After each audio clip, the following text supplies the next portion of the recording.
in HD Pasadena, Los Angeles, Orange County. This is the world-famous KROQ. Well, hell yeah, good morning. Welcome to your Wednesday on KROQ. We are Klein Alley Show, streaming live for your viewing pleasures on YouTube right now. KROQ's YouTube. You can go there, find us, or just keep on listening on the radio. Like the good Lord intended. My name's Klein. That is Allie. Morning. Got DJ Omar Khan there, the audio sniper. Jake Z Nerd. Jake, today we're going to take a deep dive into your journal. I saw you yesterday doing a journal entry. So today we'll see what Jake's been ruminating about in his own personal journal. There's been from relationships, ups and downs, and you watched him do his journal entry and then lock his little journal up with a little lock and key. A little heart-shaped locket. He locked it up and he gave it a kiss. And I actually got to watch him say goodnight journal, which was fascinating. So I said, it's been a while since we've been in Jake's journal. We'll take a deep dive in. In the back room, taking the calls, Vanessa and Postmaster Johnny. This audio, I cannot wait, but we're not streaming live on YouTube. I lied about that. Apparently we have an issue with the stream right now. It's funny, most days I never promote it, and I forget that we're even on YouTube.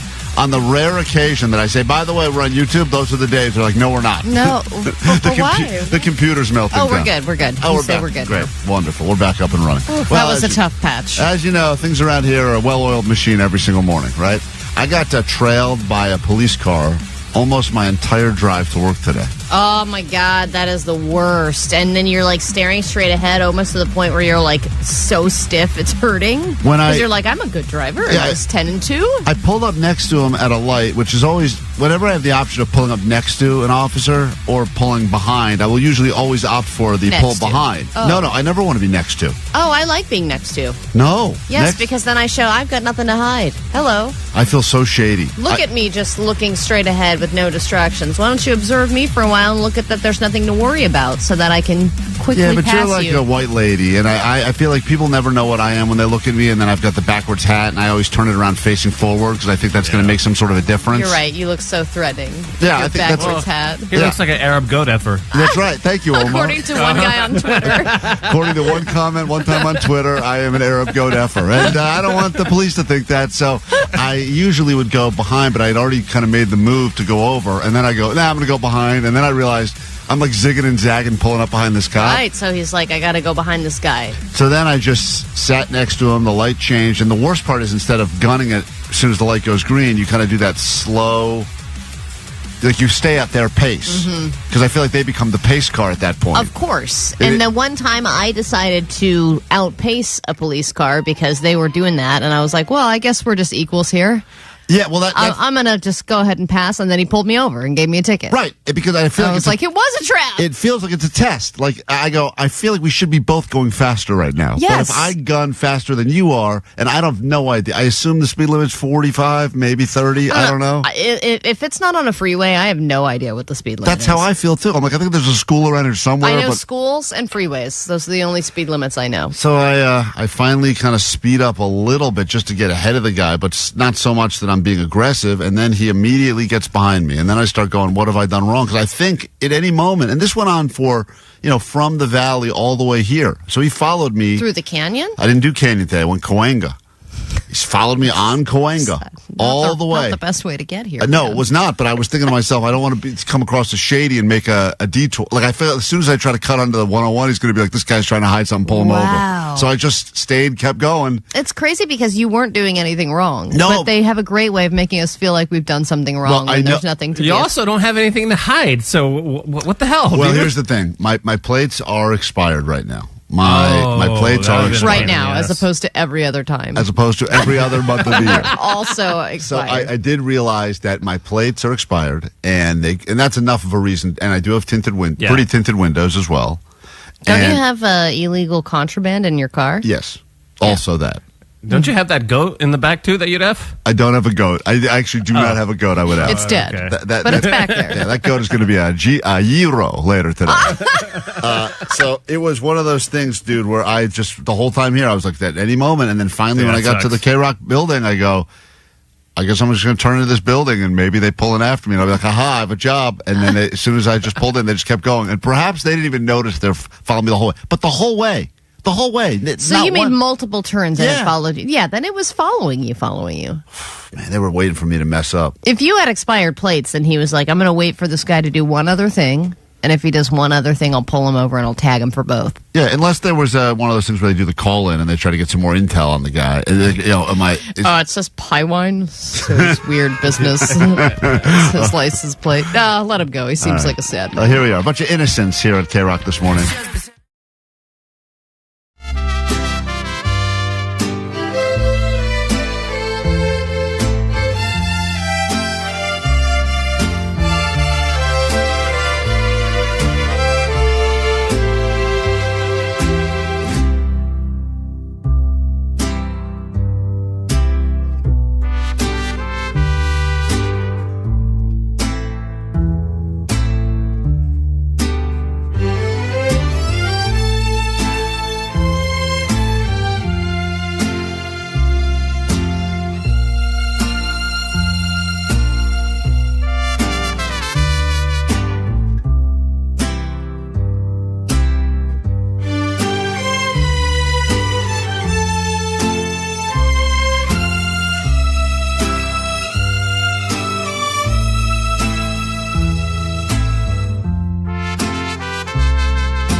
KROQ, your Klein Alley Show. According to the text line, which I know is 100% accurate, cops cannot just pull you over for expired tags anymore. It has to be a combo. So perhaps they were looking for violation 2 before they could yank me over. And who knows, Allie? Everyone says quotas or no such thing, but I would imagine at some point that is a thing, right? You have to show, if you've been driving around through the streets of Los Angeles, especially in the overnight hours, you assume you don't have to drive too far to find someone to pull over for something. Oh, yeah, absolutely. In California, police can pull you over for tags. They can? Yes. Well, then the text line's wrong yet again. Why do I trust this text line? It's so convincing. I'm like, 323 said it. It must be real. It's like me with ChatGPT. The text line is my ChatGPT. When they say that Allie is a horrific monster, I assume it's a fact because I'm reading it on the text line. If you want to interact with the show, and we recommend you do, the numbers are 800-520-1067. You can call, you can text, you can leave your messages on the GO line. That number is 844-956-GOAT. I'm thrilled to announce that later this morning, joining us in the studio is the very funny Patrick Warburton, also known as Kronk. Well, he's known as so many things to so many different people, and even on the show, he is so. For me, he's Puddy from Seinfeld. Always will be one of the greatest Seinfeld characters, TV characters of all times. Allie didn't even know Puddy, didn't even know what Puddy was. Didn't know the name I watched Puddy. Seinfeld, but I didn't really remember that specifically. But then Jake knew him for a totally different reason. Jake's like, oh, the tick? Yeah, the tick's coming in. And we're like, right. That's a good comic. Yeah, so Jake was all excited about that. And, of course, Joe Swanson, one of the greatest Family Guy characters of all time. Yeah. Joe in the wheelchair. So he's got a million other things. I mean, he's the guy who does the intro video when you get on Soarin' at California Adventure. Yeah, so everyone's kids are like, it's the guy from Soarin'. It's the guy that means this 9-hour line I've been in is about to be over. Sweet. So he'll be in the studio a little bit later this morning, and we'll get into a round of the man versus the fan and see if he knows more about the roles he's played than we do as his actual fans.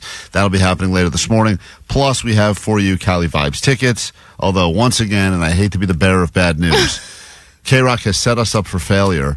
We've been promoting all week long that if you win these tickets, they're VIP and they are this weekend at Long Beach. Those are still all happening. That you would be at a very exclusive, quote, I'm going to quote this because this is how it was written, a very exclusive KROQ high-rise viewing deck at Cali Vibes. Mm-hmm. So much so that we found short people that could go and stand on the high-rise to get the best view of the stage. And all the get high, but then get even higher on the high rise. I mean, the puns that we've been making have been endless this week. We were informed this morning by Vanessa that after doing a walkthrough of the ground, the high rise is not as high as they were hoping. And as a result, we are giving you, quote, KROQ VIP viewing deck at normal height. They want us to confirm that it is not as high as we had hoped for. Well, which the story checks out around here. But also, so it's just like an observation deck that's the same height as everybody else? You will be in a very exclusive KROQ VIP ground level viewing deck. There is How is that different from just where you're... Yeah, just a rope. Then you just look like a douche. Yeah, I think Allie's right. I think we're pushing the handicaps out of the way. We're taking over their space. So it's the ADA section. We're putting... I guess they didn't think it was as cool to say you'll be in a very exclusive KROQ handicap section. But that's what it is, it sounds like. So anyway, you'll still win your way into that today, and we'll get you into Mumford & Sons at the Bowl. If you'd like to win $100 of Allie's money, easy money, call now 800-520-1067. That's the first thing we do after this quick break.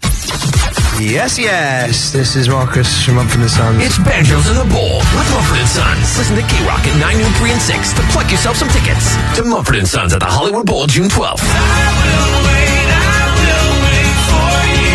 The people been down so long. You will instantly be entered for a chance to win the grand prize. A private box for 4 at the show. Meet the band and maybe ask them for some pointers on playing your new signed Mumford & Sons D-Ring Banjo. It's alright. It's not amazing. You'll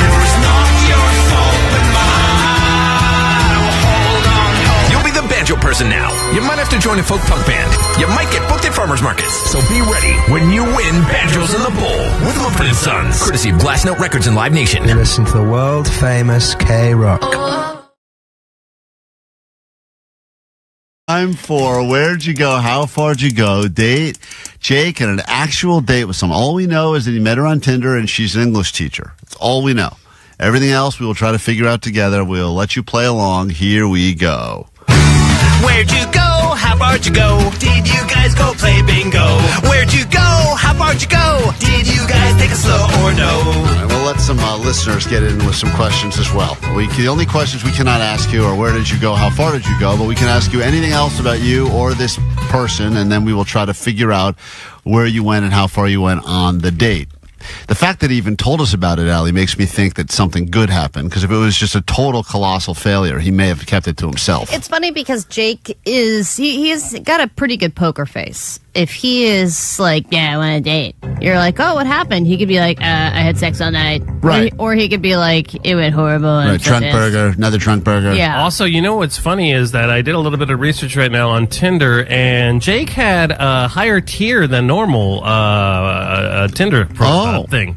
Yeah, because Tinder's free, and then you get a basic version. Then there's Tinder Plus, that's $10. Tinder Gold, that's $15, and he has Tinder Platinum. Whoa. That's $19. Jake. Fancy Tinder. Well, I mean, Yeah. as 949 says, he's Tindering for 2. they think it's a throuple when they go with Jake, I guess. That's crazy. Jake, Jake's thirsty. Jake, huh? it's funny because And you still only had 2. that was the platinum plan. Yeah. Jake, that's amazing. Did you know you were paying for the highest tier of Tinder?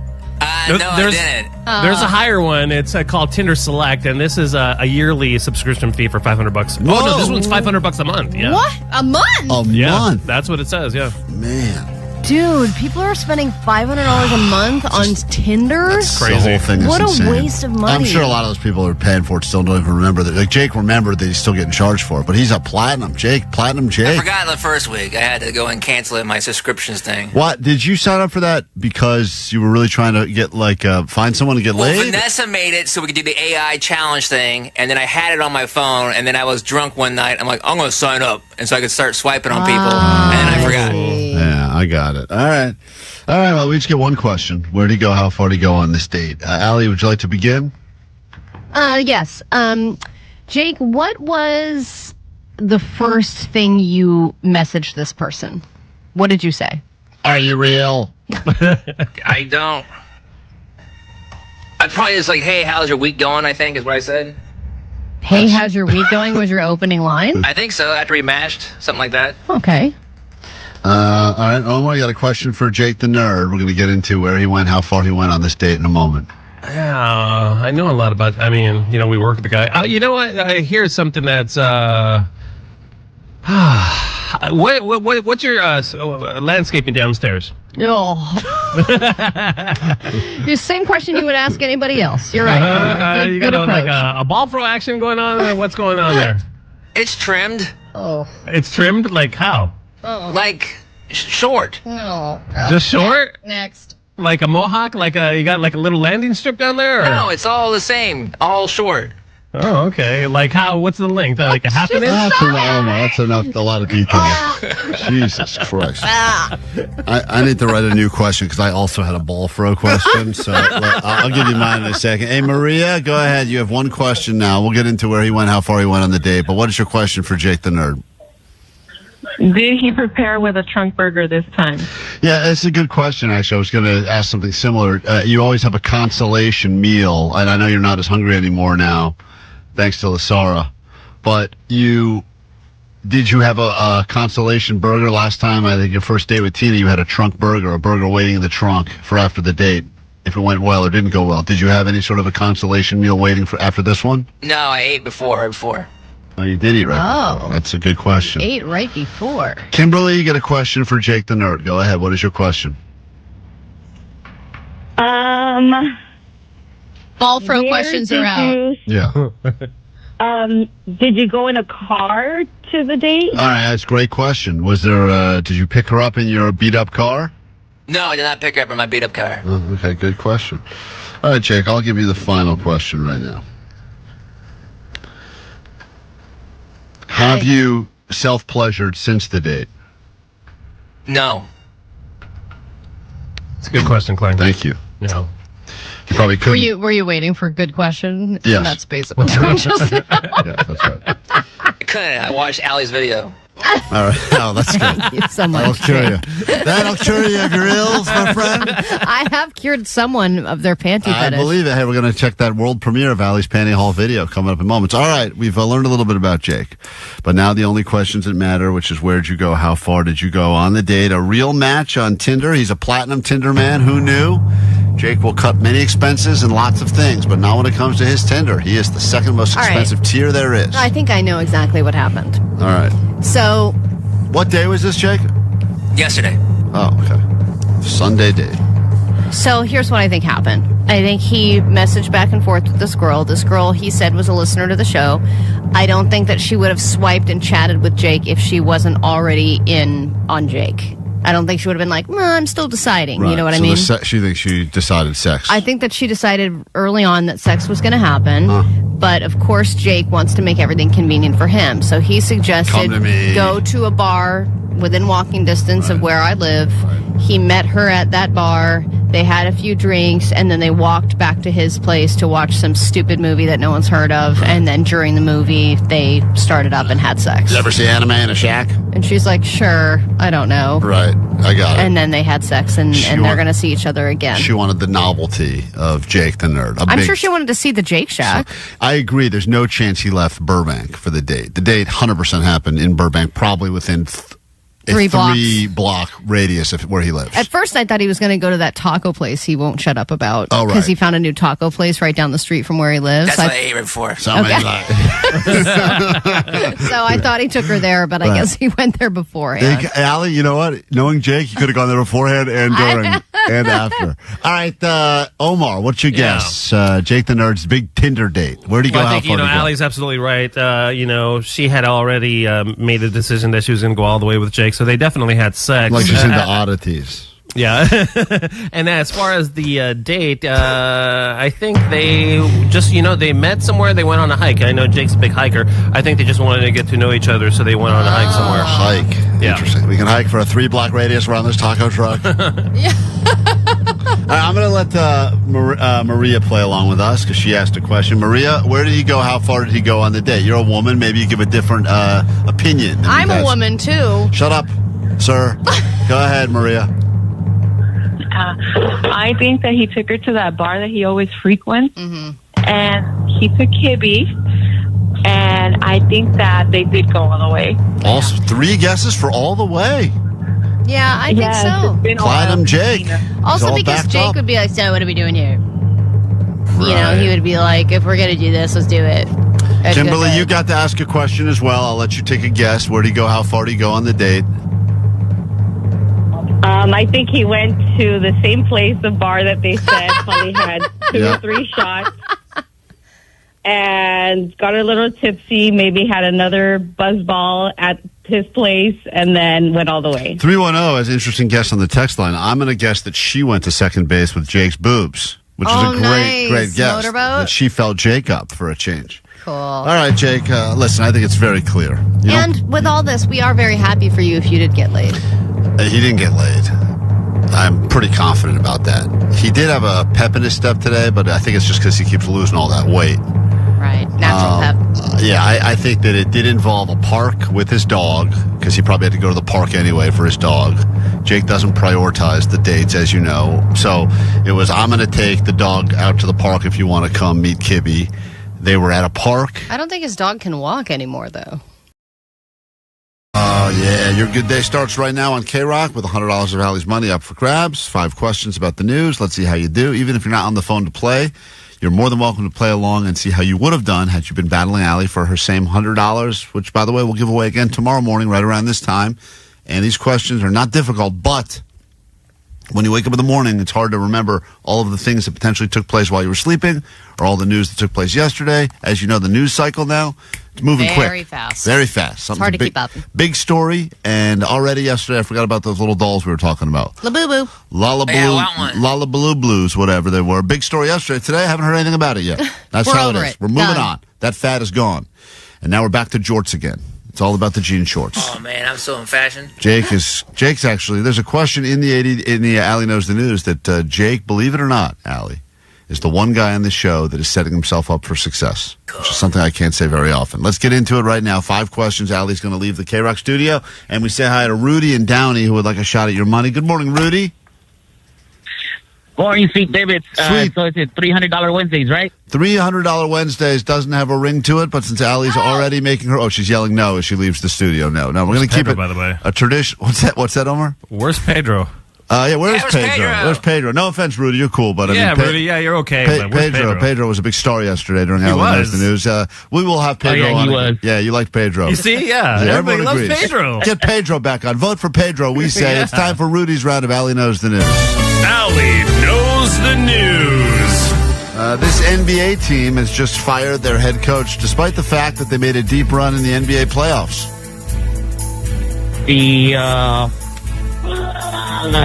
Damn, I can't remember right now, Pat. Oh, man. damn it. Pedro would have known. We go to question number 2. Jeopardy and Wheel of Fortune will now be available to watch on streaming services, but there is a catch. What is the catch? You have to have a subscription to Peacock? Oh, man, that is the worst catch of all. We go to question number 3. Dairy Queen is teaming up with this superhero for a new cake batter cookie dough blizzard. Which superhero is involved in this Dairy Queen creation? Superman? Question 4. A cup of what a day is apparently enough to not only make you healthier, but reverse your signs of aging. So much so that it will boost your heart and your metabolic health. A cup of what every day? A cup of whiskey? And finally, God, I hope that's true. A new U.S. record was set in Big Bear. This just happened, I think, yesterday. What was the new record that was just set in Big Bear? So, most rain since the summer? I don't know. Most rain since the summer. Yesterday was a strange, random thunderstorm that came out of nowhere. Lightning, weird downpour. None of us expected it. Maybe they predicted it. Who knows? That's a good guess. All right, let's bring Allie back in. Allie's battling Rudy. We'll score it together. See if we give you $100 of Allie's money or if your round comes to an end. Long live Pedro, people saying all over the text line right now. But Rudy's cool. Don't worry, Rudy. Allie, you're battling Rudy today. Okay. Here we go. Question number 1. This NBA team has just fired their head coach despite the fact that they had a deep run in the NBA playoffs. Yeah, that would be the Knicks. The New York Knicks. He thought he knew it, but he did not have it, and that is the correct answer. The Knicks have said bye-bye, coach. We go to question number 2. Allie's up 1-0. Jeopardy and Wheel of Fortune will now be available to view on streaming services, but there is a catch. What is the catch? You have to get like an added subscription.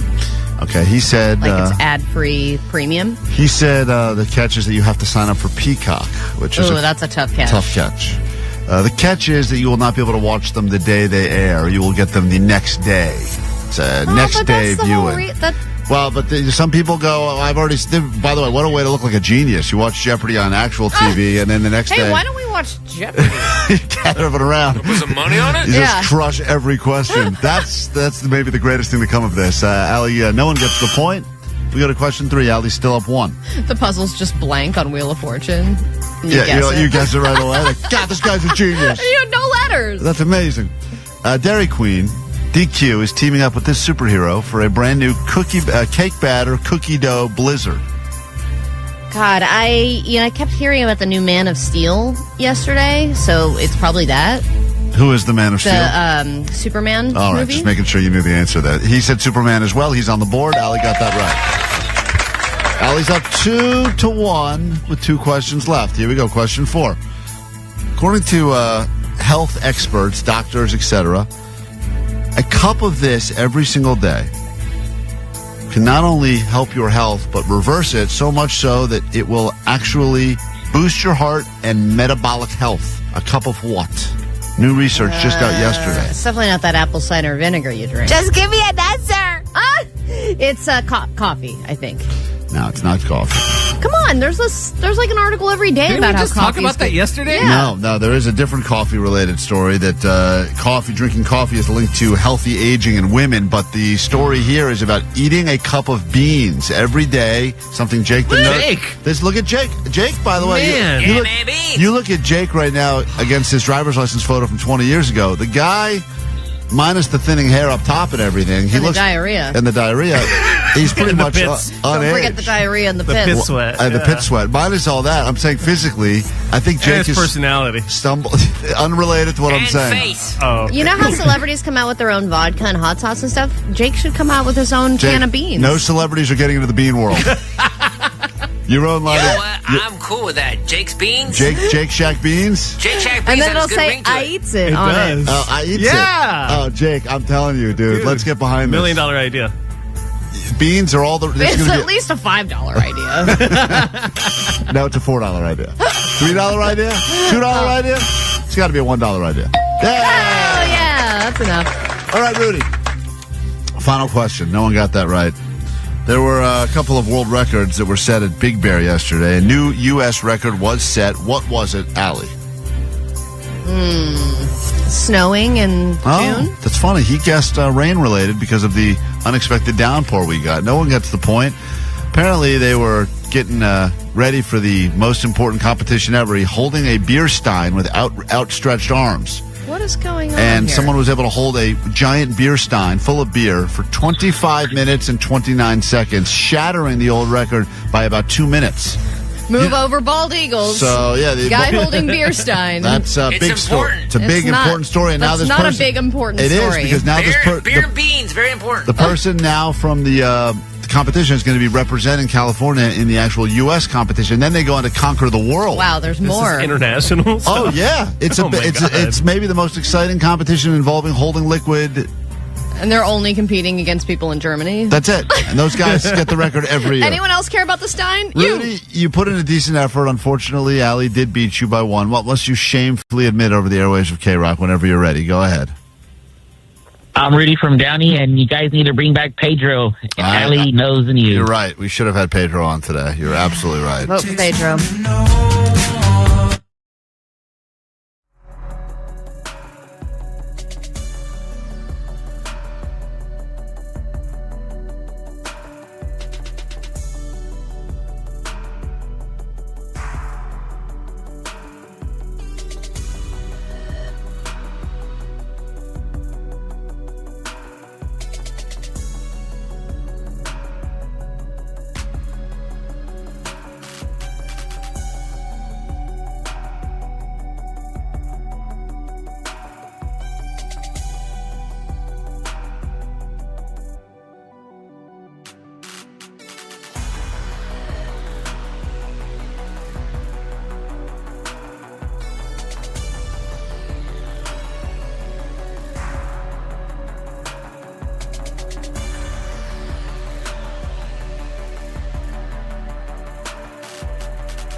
We have an unexpected treat for you right now, and I know that some of the things that you will expect to hear on this show, or perhaps unexpected things that happen every day, some are terrible, some are great. This is an unexpected treat that you will universally love.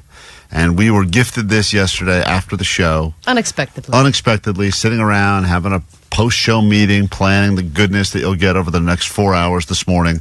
And we've all received this before. If you got a Ring doorbell, an alert, there's a package being delivered. Perhaps you even get a phone call. I'm not sure how delivery guys have our phone numbers now, but they do. Mm-hmm. And there's a package, and they need you to either let them in or sign for it. Or if you have the ability to buzz them in to a gate through your phone, you could do that as well.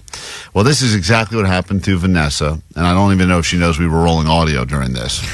But Vanessa, I guess, got a call yesterday after the show that a package that she had ordered was being delivered. And her back and forth with this person was magic. Is so great. And I'm so happy that we were quick enough to record most of it. It started very aggressively with her, the person basically saying delivery, and her yelling at the person. They didn't speak English. It was really Hey, I just said I wasn't home. Yeah, there was Right. a lot of yelling right out the gate. So this got We can't hear each other. This got aggressive quickly, and here it is. This was Vanessa attempting to receive a package yesterday that apparently she really wanted. We don't even know what's in the package. Now I'm actually kind of curious about it, but she clearly wanted it, and this was some of the back and forth that took place. It resulted in her attempting to speak a third language. I'm going to give you a little tease right now. She moved away from English and she moved away from Spanish, and she attempted to speak a language she's never spoke before. And Thanks to ChatGPT. And we have it also. Here we go. Let's enjoy. Vanessa attempts to receive a package yesterday, and it gets aggressive quickly. Oh, I'm at work. Now, Okay, but oh my goodness, that does sound aggressive. But can we talk about the fact that was after many minutes of talking? It was. Not many minutes. But she had said it multiple times, Right. and there was obviously a misunderstanding, and he didn't know what she was saying, and which, if he's calling her and then he doesn't speak English, there was like they were at an impasse at one point. They were at an impasse at all points. Did she say this? English? Do you speak? She did not. She should have. But this gets aggressive quickly, and you got to hear Vanessa attempting to communicate in the delivery driver's native tongue. It is wild. Here we go. I'm at work. Just throw it over the gate. Now, she is, just so you know, she's acting. This guy does not speak a lick of English. She is acting this She's out. miming the throwing. She's miming. They're not talking on video. There's no video. There is no video. But she thinks that acting it out for Right. him is going to help him So understand. she is saying, just throw it over the gate, while she is acting out exactly what she would like him to do to throw it over the gate. Why And is she- Vanessa loud all the time? Like, what is her excuse this time? Are you drunk here too? Yeah. You know what? I think I have to get my ears checked. you have to get something checked every week. Because when she was all loud and yelly at Pride Parade, we listened to that audio, and Because the music was loud. That makes sense. she said, I was drunk and the music was loud. Yeah. I wasn't loud. And we said, but you yelled at the gay men about their Lexus. Like I know. A very loud, aggressive and tone. none of the people that she was talking to were yelling. None of them were. Yeah, they're all speaking. They were all at regular speaking volume. total normal. Totally normal. Hey, it's good to see you. Nice to be here. And she was And she was screaming. like, This is Vanessa. Yeah. So now Dude, yeah, I need my ears checked. so she claims so she claims that she was not the problem, it was the environment. So yesterday we're in a completely quiet back office. It's a conversation with just her and a delivery driver. and all of us watching. Just throw it over the gate. Oh man, we need translation. I'm not home. I'm You're not. not home. That means you're home. I think she thought about the Just fact playing a little game with him. Find me. I don't think you're supposed to tell the delivery driver you're not home, because then they know your house is open for a break-in. So Yeah. she decided, I'm not Not home, home. which is smart. So anyway, she was not home, and then this is where things get escalate very quickly. No English. I'm Chinese. Oh no. I'm not. So he says, no English, I'm Chinese, and she says, oh no. Oh no! What are we gonna do? So this is where she decides to use technology to be able to communicate with the delivery driver in his native tongue. I don't know. What language? Chinese? Yeah, Chinese. AI Chinese me. AI Chinese me. Is that even a thing you could do? We're all looking like, what are we supposed to do? We all look around, and I don't know what. But it kind of makes sense, doesn't Yeah. it? And I immediately started typing. AI Chinese me. AI Chinese me. 1 second. 1 second, which you also can't He understand. doesn't know what she's saying, but she keeps talking. 1 second. So She's also miming like charades. yeah, she tells him 1 second, realizes maybe he didn't. Let me say it again First slower. word. 1 second. 1 second. I don't know. 1 second.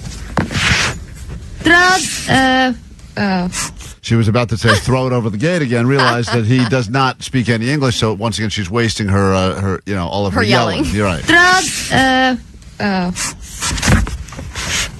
Now, she's now pulled up. Ali has written up for her what ChatGPT says. Throw it over the gate is in Chinese. And here we go. 我塞不塞家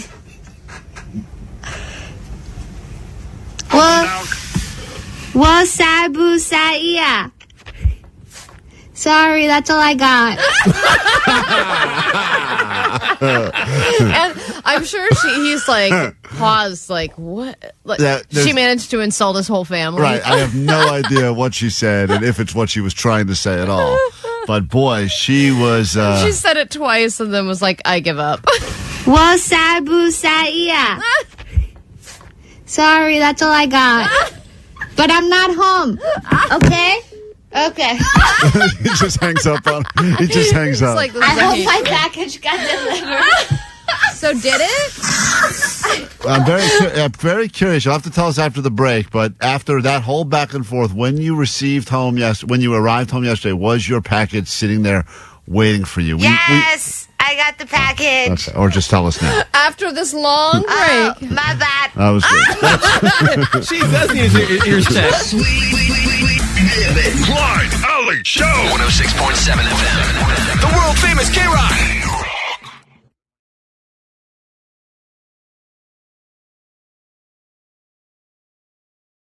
Oh, yeah, she's all atrophied out because he just carries her around, lugs her around that cleave. So I'm going to say, I still think it was a park date. Okay. It was definitely a free date. You ate before, so you didn't offer to buy her any food at all. And then after walking in the park, I think you said something like, you want to just come back to my place.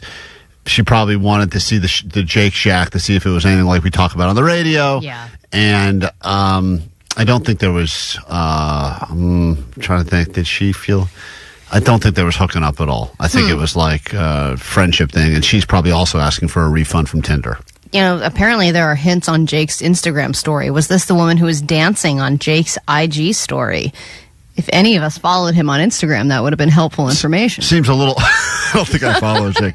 That seems a little premature to be posting the person you went on one date with already. Look at her, look! We're Instagram official. I've known her for 11 minutes. Is that the same girl, Jake? No. Oh, okay. Whoa, Look at the party I went to on Saturday night. You're a real platinum man, making his way around town. Platinum man. All right. I'm Jake, Mr. Platinum. Are any of us exactly right? No. Okay. Wow. Moment of truth now. Where did you go? And how disappointing is this going to be? How far? So disappointing. How far did you go on this brand new Tinder date over the weekend? Well, I tried to make plans with her on Saturday, but she was busy.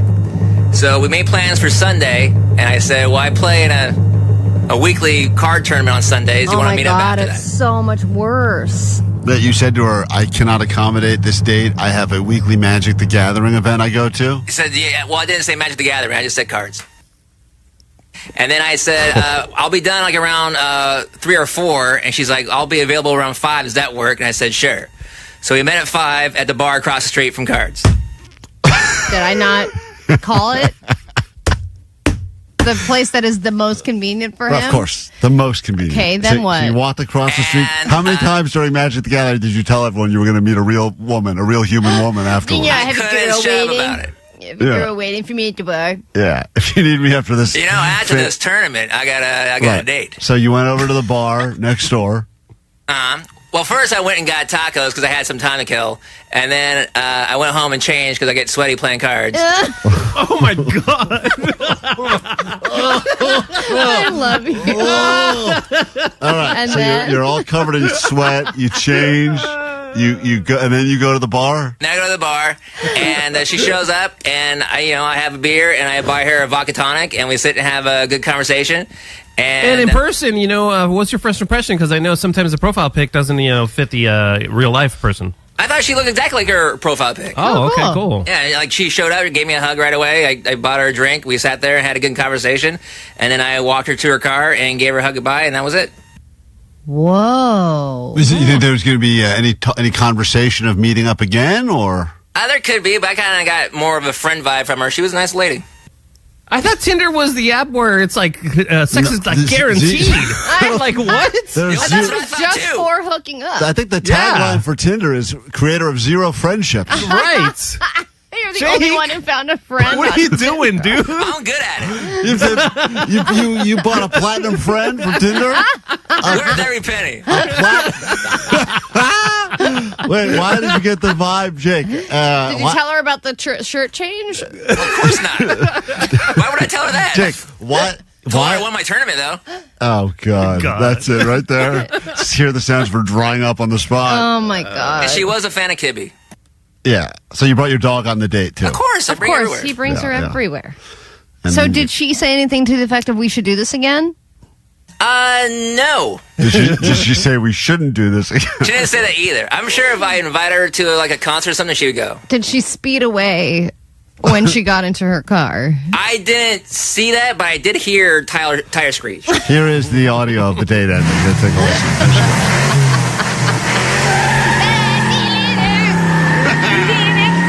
All right. I think that went well. All right. Bye-bye, friends.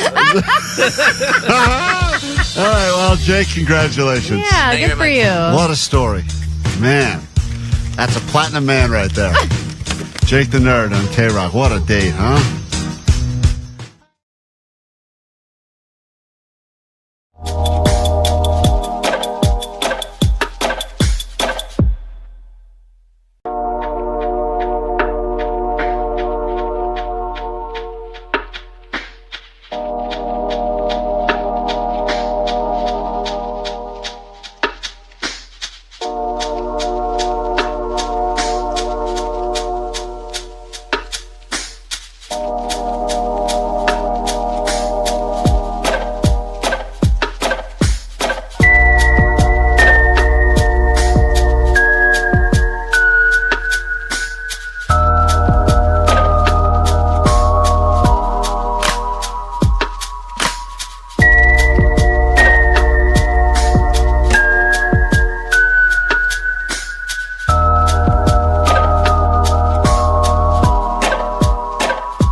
K-Rock, we are Klein Alley Show. Wosh sai bu sai jia.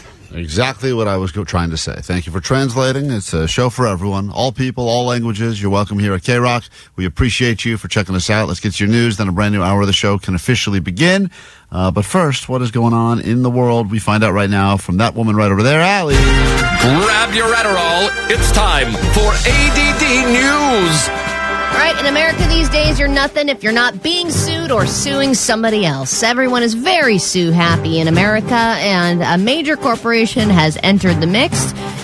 Two big corporations suing in the middle of a lawsuit. Oreo is suing Aldi over knockoff cookies. The maker of Oreos is now suing the grocery store chain Aldi over the alleged copycat packaging you may see inside. The company behind popular snacks like Chips Ahoy cookies and Ritz crackers is suing Aldi, claiming the supermarket chain is using packaging that blatantly copies their products. Yeah, of course they are. Isn't that what they do? I thought there were many knockoffs of Oreos. Absolutely. Doesn't Trader Joe's also have an Oreo knockoff? No, but I think what they're saying is the Aldi one, as far as the type of font they use on the packaging, the color of the packaging, they are really trying to play to a real dummy that goes, I think I just bought Oreos. They're not called Oreos, but they are Oreos. Similar enough. But yeah, the reality is, did some guy show up one time to his house with Hydrox accidentally and be like, I don't know, I thought they were Oreos. But that's the real, aren't they the original makers, Hydrox? They're the ones who made that cookie first. They are? You sure about that? I mean, I thought that's what it was. I could be wrong, but I thought the originals were Hydrox, and then Oreo was the one that made it popular and really made a lot of money on it. So if anybody should be suing anybody, it's Hydrox. Well, Oreo is on my enemy list, and I hate to say it because I think it's... Well, I mean, listen to the list of snacks that they make. They Chips Ahoy, Ritz crackers, they have all the best snacks. It was originally created by Nabisco. So that's an they Oreo. were called No. So Hydrox, Allie, you probably were just told that growing up, but that was like the cheaper version, the cheaper crap version. Oh, so I was told that those were the originals? Don't worry. These are the good That ones. was like the origin story of El Cheapo. Yeah, that's how El Cheapo began.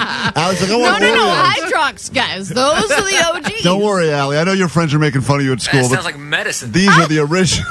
These are the original ones. Oreos is just a fad. You ever dip your Hydrox in milk? It's delicious. The milk thing just turns green.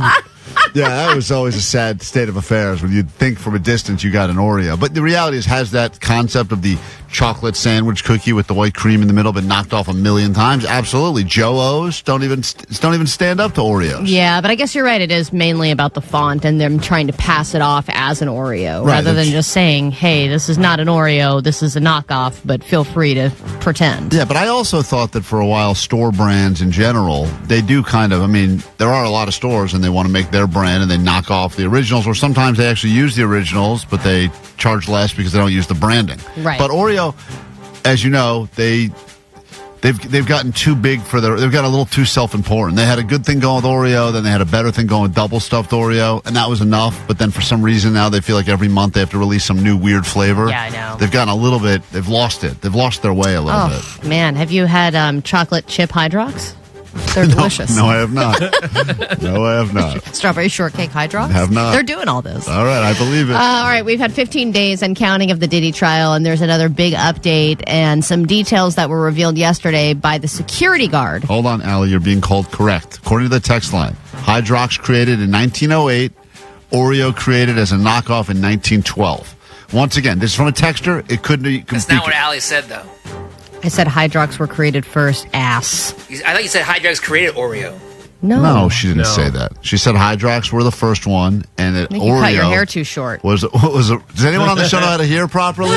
Jake, let me translate what Allie was saying. Wasabu saya. Okay? Get it? That was the original before Hydrox. Yeah, okay. Yeah, it says right here. Yeah, Allie's right. Oh, everyone's so upset. Allie's right, unfortunately. the text line is so disappointed. Look, at this point, I'm like, I probably am. So go ahead and fact check. I don't know.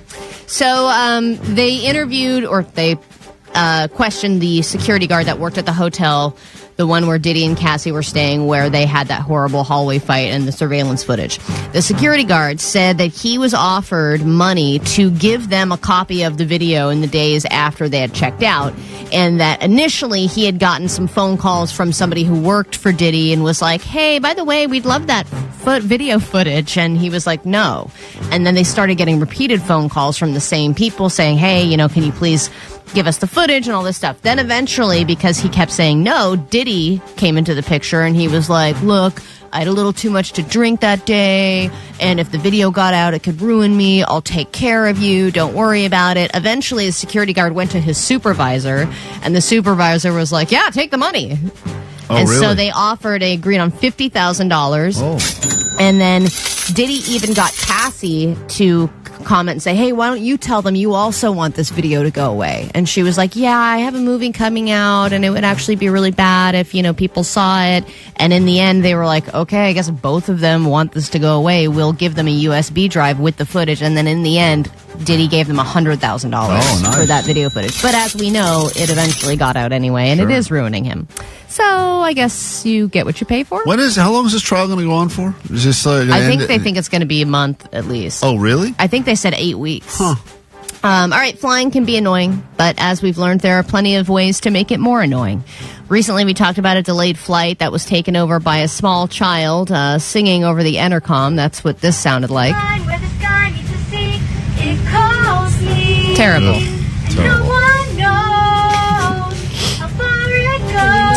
I mean, even the newscasters. Full song. Full song. But I don't. She really did that. She did the whole thing. But how do you think this compares? This is a flight to Paris, and it was in the air. People were probably in a good mood because, you're going to Paris. It's nice. But it's a very long flight.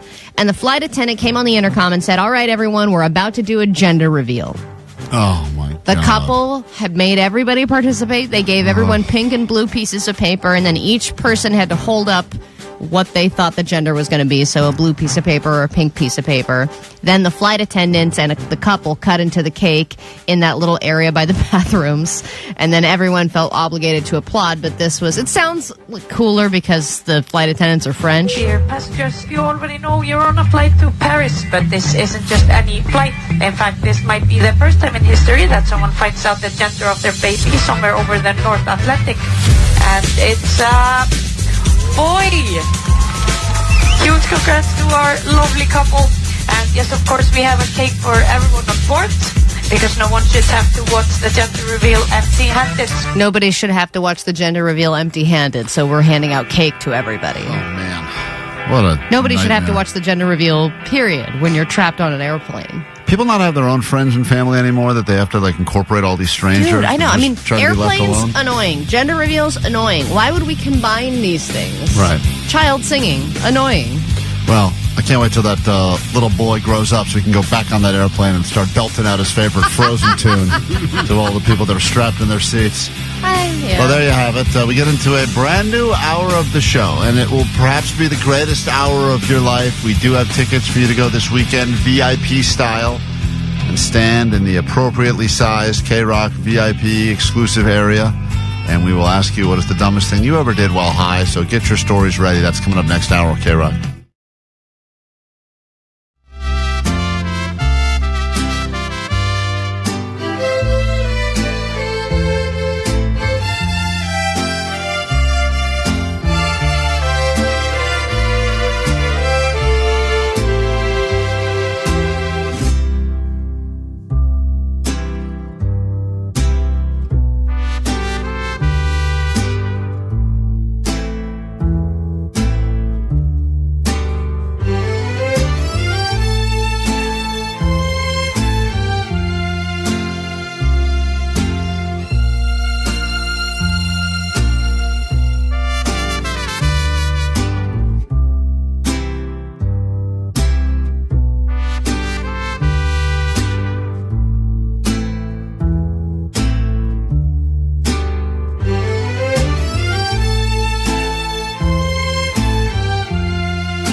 Show. 106.7 KROQ FM in HD Pasadena, Los Angeles, Orange County. This is the world famous KROQ. Good morning and welcome to KROQ, your Klein Alley Show. Yeah, that's right. That's Vanessa right there. We'll introduce everyone quickly if you're new to the show. My name's Klein, that is Allie. Morning. Yeah, just heard from Vanessa a moment ago. She speaks many languages and does many impressions and also has quite the singing voice. You've got Postmaster Johnny back there as well, taking the calls at 800-520-1067. Fresh off of his first trip ever to a bar. If you missed it, I recommend you check out the podcast Goes with the Show. There's some audio yesterday. His first trip ever to ordering a drink at a bar.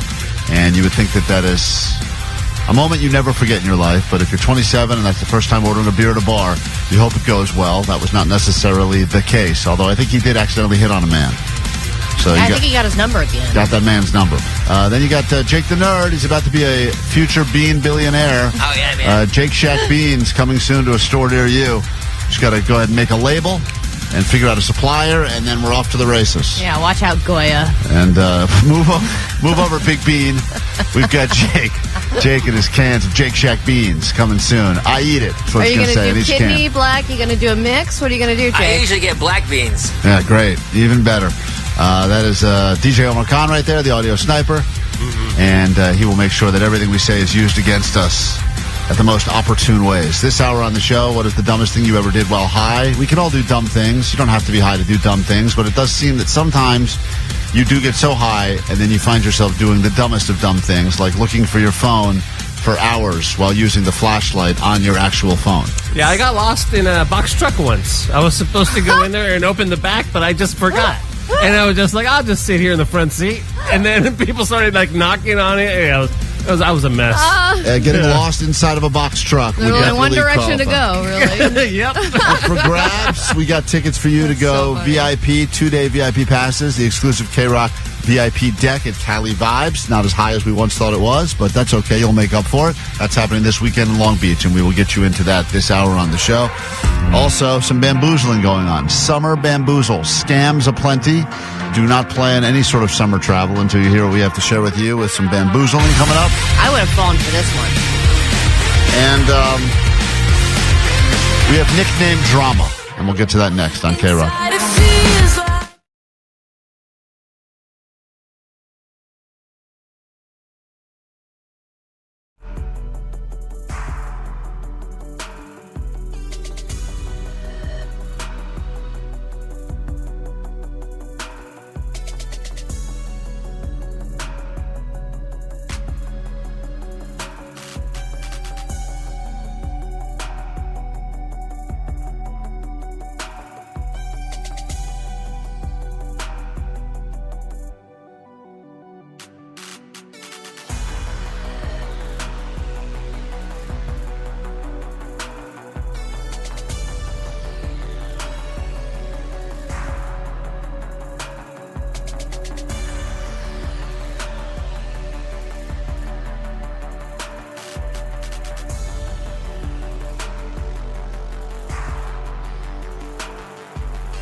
that you inherit a great nickname, a nickname that is given to you by a friend, a nickname that you earn perhaps because of something that happens when you're drunk in Tijuana. It doesn't necessarily matter how you get the nickname. Usually, it can sometimes form your entire identity. And if the nickname is a good nickname, a cool nickname, that you can't get away from it. Can't get away from it. It becomes your new identity, for sure. My buddy that overdosed on nitrous oxide in college to the point where he had to go to the hospital, still to this day has the nickname Balloons.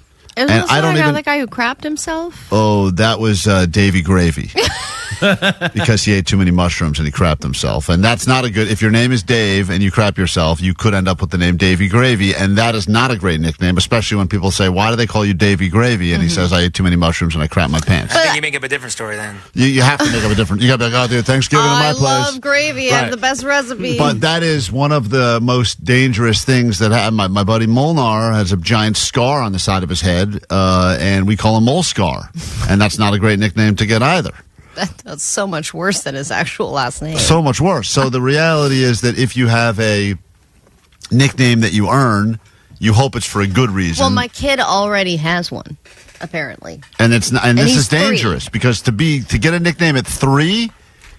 But this is a nickname that he's been given by his teachers, which I feel like is kind of messed up, don't you? Why are they giving nicknames to the 3-year-olds and then being like, hey, what's up? Like insert embarrassing nickname here. But you'd be the judge if it's embarrassing. If I was a teacher of young children, I would definitely give them all nicknames. Maybe not say them out loud, but in my own head, I would have that. Like, they're snotty. It'd be there's like Davy Gravy. Head. There's the other Davy Gravy. Yeah, big head. They're slow. Slowber. I would have all the names. Hey, snot face, get over here. Yeah, I would. At least in my head. Oh wait, you're all snot face. Yeah, that's all of them. It'd be snot face 1, snot face 2. Yeah. So how did you find out about the nickname? So I picked him up from school, and he has these. He has a certain outfit that he wants to wear all the time, but in general, he likes to wear I guess collared shirt. Like he likes these shirts that are like collared shirts. Whoa, fancy so preppy. I'm not picking them for him. He wants to wear them, and I'm not going to be. He's 3. He's not. No, I have a bunch of different shirts. Who's picking them? Listen to him. He will pick it out and say, "I want to wear this one," and he wants to wear it with cowboy boots. He's into these cowboy boots. Does he just power wheels over to Banana Republic and pick them up himself? No. How does that work? Oh no, Klein. I'm a TJ Maxx and Easta. That's right, but I'm saying you do buy the shirts. Yes, but I buy those shirts amongst a lot of different types of shirts. Right, and but he likes the collared shirt look. Yeah, he just likes it. He just likes the preppy look for some reason.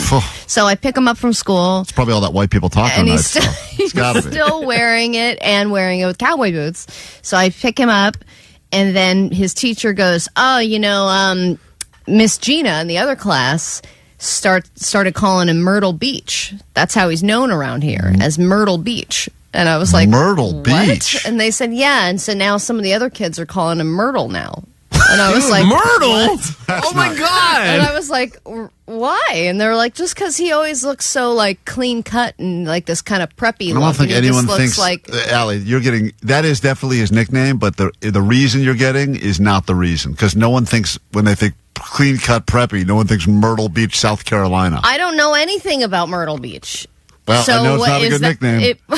That's what I know. It doesn't even make sense. That's what I thought too. But so then they must not be giving me the real reason. Yeah, there must be another if they're reason. changing it to just Myrtle, that makes so much less sense and is so much more offensive. Right. That the kid of the gay parents, they're calling the boy Myrtle at school. Because he's preppy looking? Well, and I'm like, oh, how funny, haha. And then I get in my car and I'm like, should I be offended by the fact that the teachers have dubbed him Myrtle? Maybe and are now calling him Myrtle in regular conversation? Maybe the teachers were talking and they're like, sorry, the mom was onto us. We had to give her the nickname. And she's like, you told her we call him Abomination Baby? And they're like, no, don't worry. I came up with something on the fly. I went with Myrtle Beach. And she's like, wait, what? It's the next thing I could think of. I don't know why. So let's just stick with it. But I think that he does look different than some of the other kids. Like a lot of those kids, you take them to one of those kid haircut places and they just buzz them. They're all like buzzed and stuff. I gotta get rid of all them lice. Yeah, I cut his hair and he's got his own little look. So he's got, I guess, more of a quote preppy look because of that, because he doesn't have that like buzzed haircut. I think they think he looks like a preppy kid because of that. I'm not saying Myrtle Beach is like white trash, But I think But you are? But what I'm are doing a little research here, and Myrtle Beach looks like a big S-hole. Yes. Like the water's all dirty. That and, was his other nickname. I guess the nickname for Myrtle Beach is Dirty Myrtle. What? Yeah. He's so And then one of the topics listed here when I'm doing a little research is, why is Myrtle Beach water brown? Oh, man. What the hell? Well, So what? so you know what? A fitting nickname, Allie. I thought he all said that it was gravy. because he's clean cut. So, Oh, He wears collared shirts. that Allie goes, well, it's probably because he's a clean-cut kid That's in what collared they shirts. told me. But there's nothing, Omar, in your research about Myrtle Beach, is there anything there about it being a clean-cut, Preppy. preppy place? Nope, nothing No. like that. No, they have an annual mud run. Yes. This is Marcus from Mumford & Sons. It's Banjos in the Bowl with Mumford & Sons. Listen to KROQ at 9 noon, 3 and 6 to pluck yourself some tickets to Mumford & Sons at the Hollywood Bowl June 12th.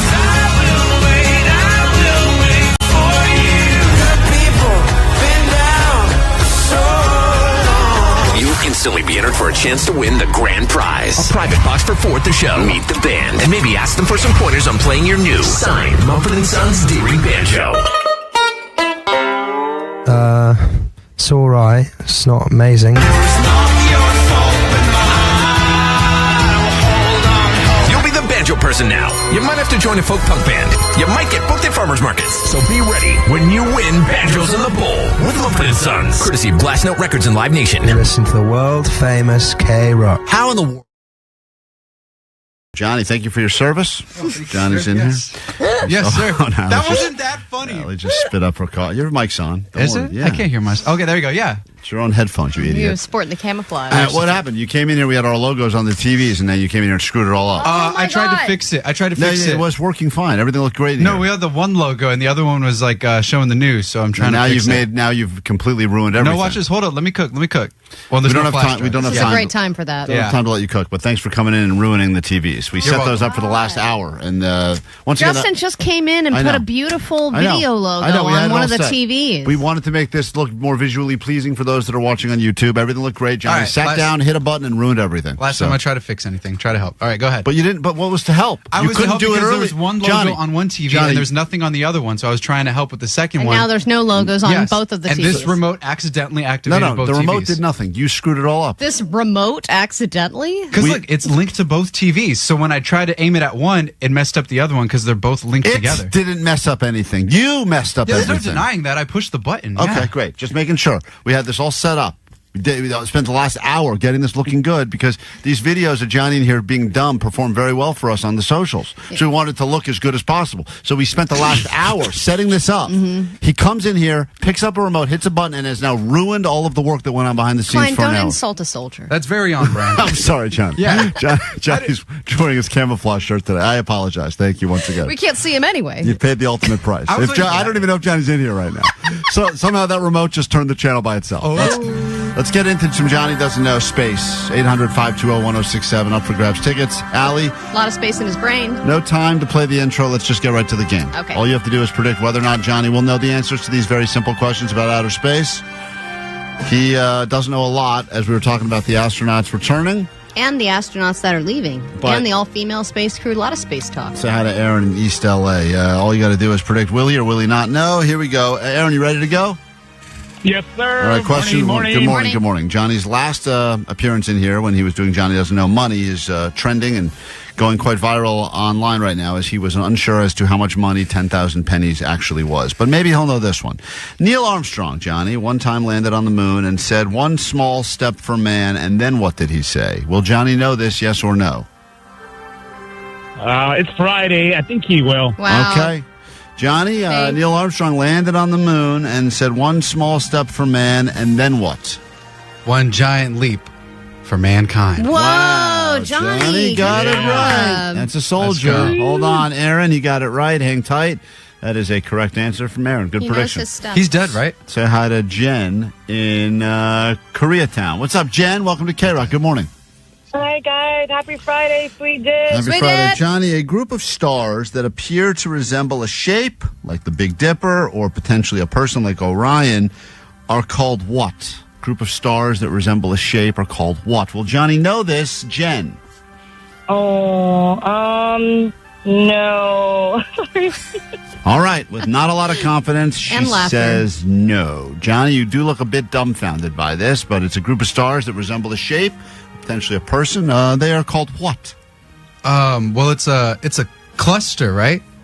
Because they're all grouped together. Like in math, I remember my algebra teacher saying a group of numbers on this side of the quadrant is a cluster. So math and space are like kind of like together. How do you get there? Because you got to like do a lot of math in order to build the rocket and to go into space. Same with the astronauts. So a cluster is where we're at right now. I'm so confused by that Yeah, answer. I am too. Jen, good job. Jen said you wouldn't know, and you did not know. It starts with a C, but it's not cluster. Not cluster? Comet. No. Connection. No. Number connection. No. Number connection. A const. A constant number. A constel. Console. No. Console what? Constellation. Constellation? There he is. Constellation? Is that what that is? There he is. Stars have their constellations. I in thought that was the sky. name of the ship, though, that they go into space in. Like, don't they name every ship that they go into? Voyager? Say hi to Jasmine. Well, they name their ships, but just that doesn't mean they're not. USS Constellation? Johnny, we're talking about space, I think. Still. I don't know. Jasmine, you ready to go? Yes. In case any of you think Johnny is faking this, we did have him on the lie detector last week, and we asked, does he ever attempt to sound dumber than he is? And he said, no, he does not, and that was the truth. So this is real deal Johnny for you. Here we go, Johnny.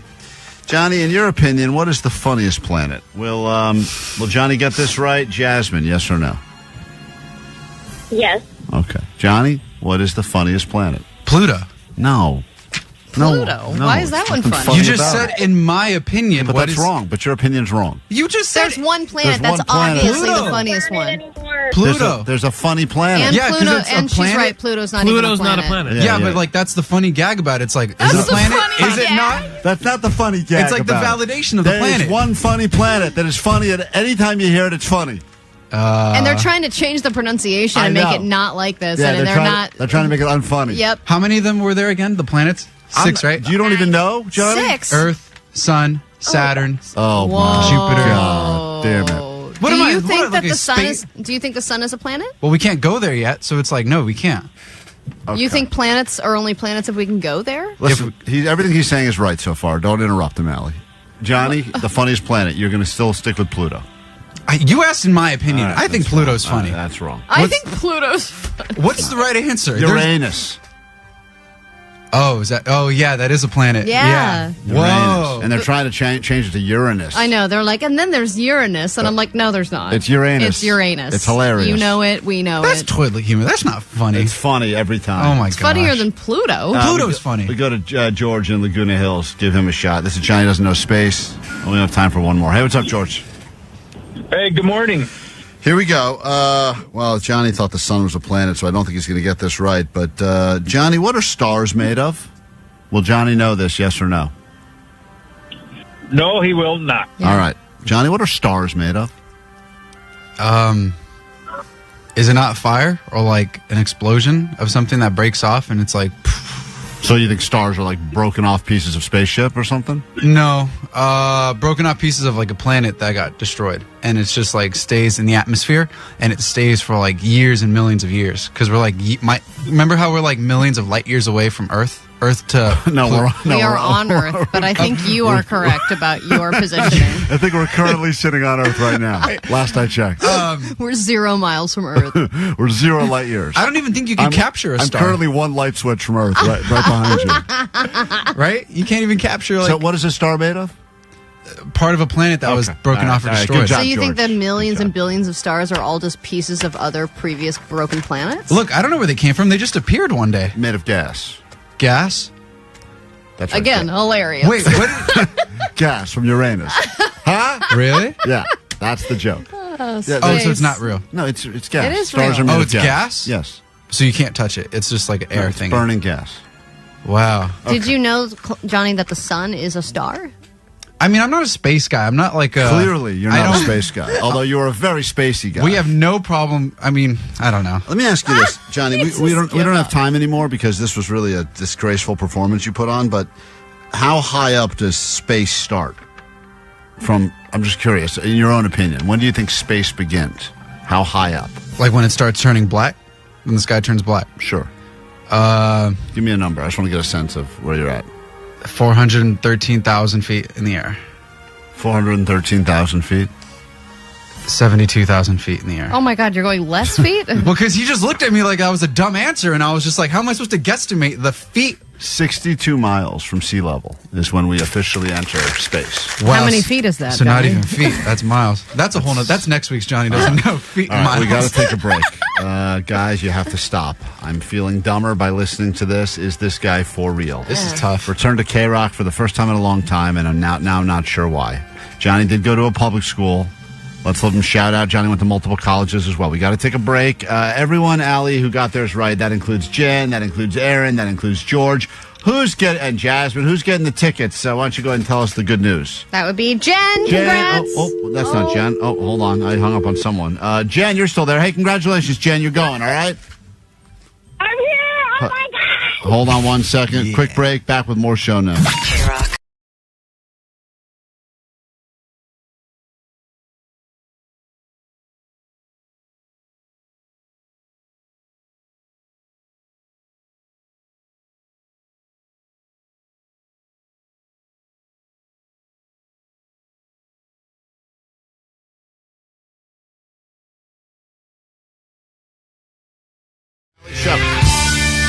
Soundtrack to Southern California all summer. Some Chili Peppers for you. And this weekend, Cali Vibes, Kid Cudi, Dirty Head, Slightly Stupid, Ludacris, Cypress Hill, and the list goes on and on. There's the complete lineup for those of you that are watching along on YouTube right now because we're streaming there. Just go to KROQ's YouTube. You can see what it looks like inside this windowless studio. The public was never supposed to see this show, but here you are, an opportunity to eavesdrop in on what's happening here, and we got tickets for this. Not just one day, but both days, and VIP access to KROQ's exclusive viewing area.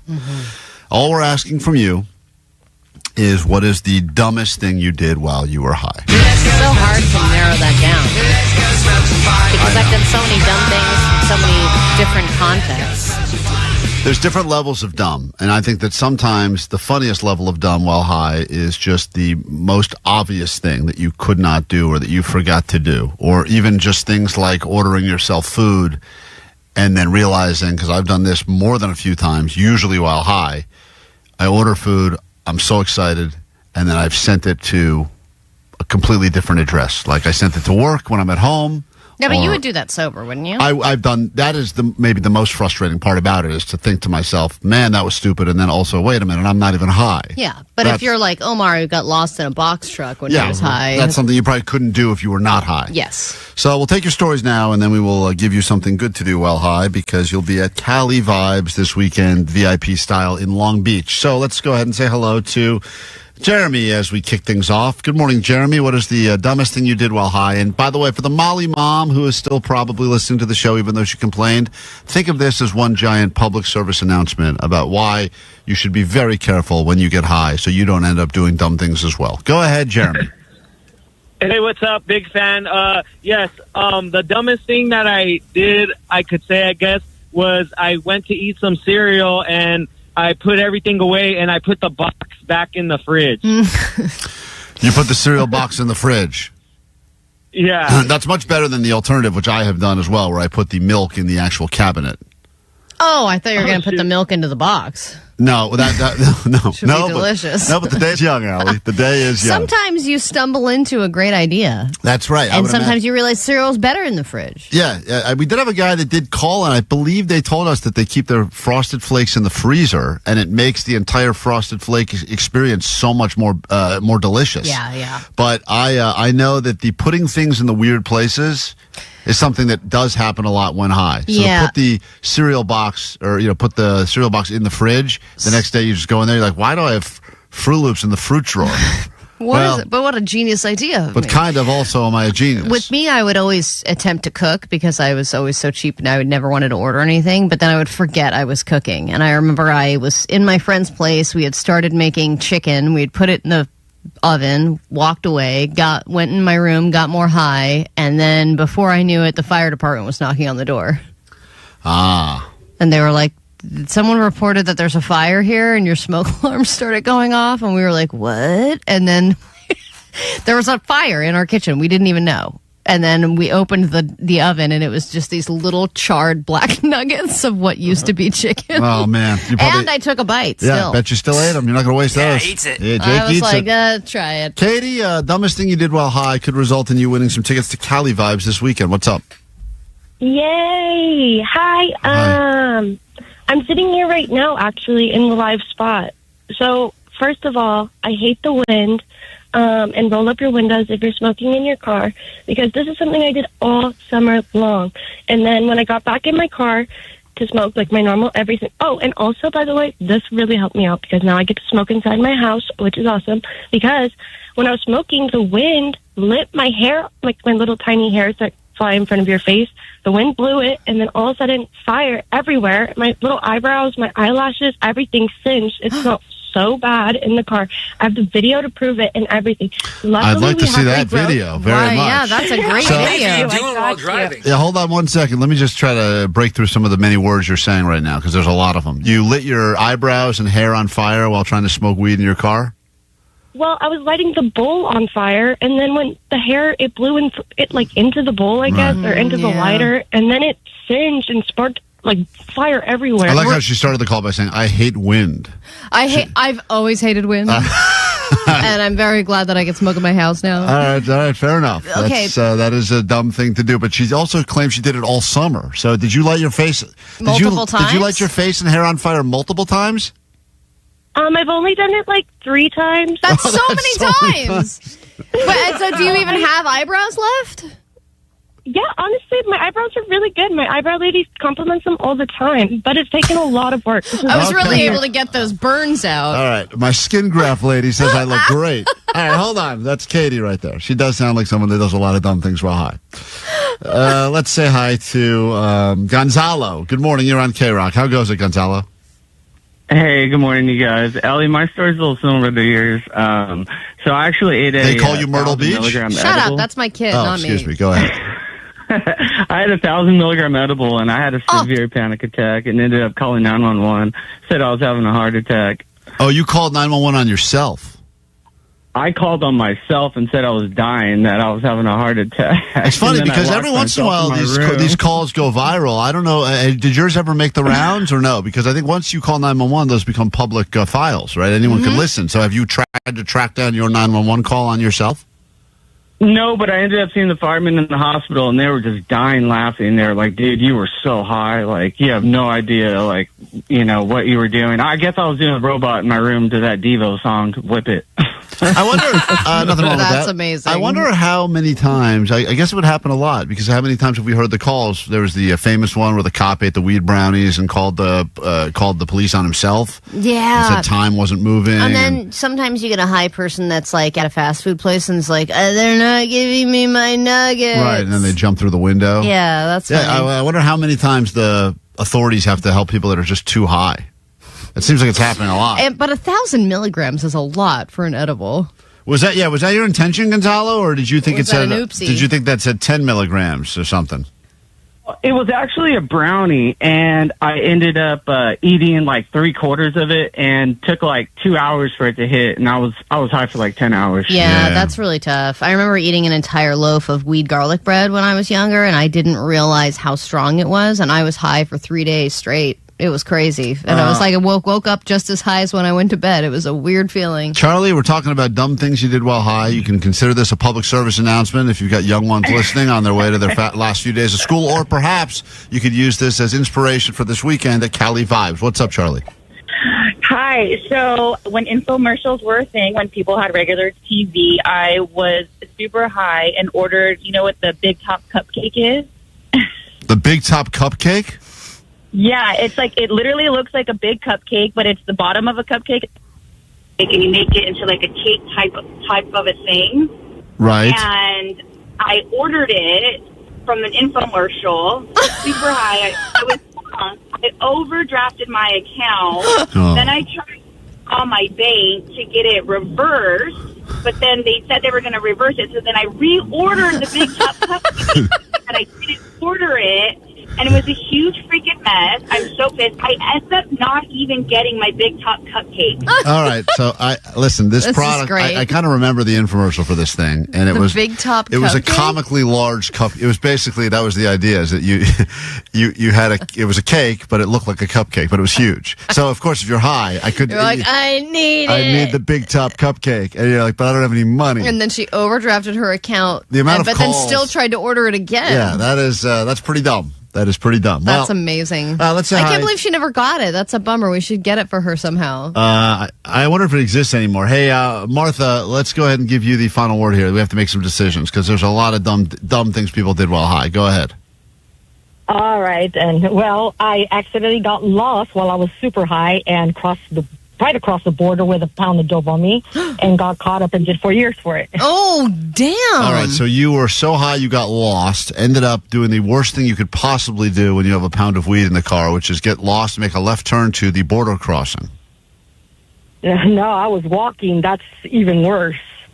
So you were walking over the border and they were like, hi, you're walking into Mexico and you have a pound of weed? No, hi, you're walking into the United States now. Yes, and they were like... And they didn't believe the fact that you didn't, because you had a pound of weed on you. Why are they going to believe the fact that you didn't intend to walk over the border with it on you?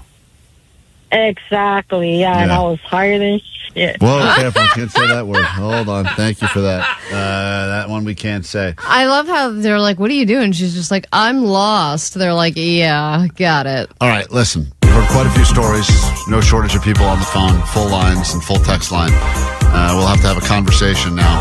Behind the scenes, if you're watching on YouTube, maybe you can watch this conversation take place. We battle it out. Try to maybe squeeze one more of you on before we decide who's getting these tickets. Cali Vibes this weekend. VIP tickets for both days. And we will give those away after this one from Depeche Mode on KROQ.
KROQ as we talked about all the dumb things you did while high, and we've decided overwhelmingly that whichever one of our listeners ordered the giant cupcake off of TV, not once but twice, forcing herself to completely overdraw her account. Twice. 2 different times, and Allie and I have been looking at this product, and I get it. Even right now, if I was high, I would order that in a heartbeat. And it was like 25 times more cupcake. 25 times more cupcake. It was the giant cupcake. And she fell for it 2 different times, something you would only do while high, a very stupid financial decision. I didn't realize that it's like a silicone bakeware set. Like you can make your own giant cupcakes at home. I thought she was just buying a cupcake. No, it's a giant cupcake. So congratulations. She's just done some dumb stuff while high, but it resulted in her getting 2 tickets, VIP style, to Cali Vibes.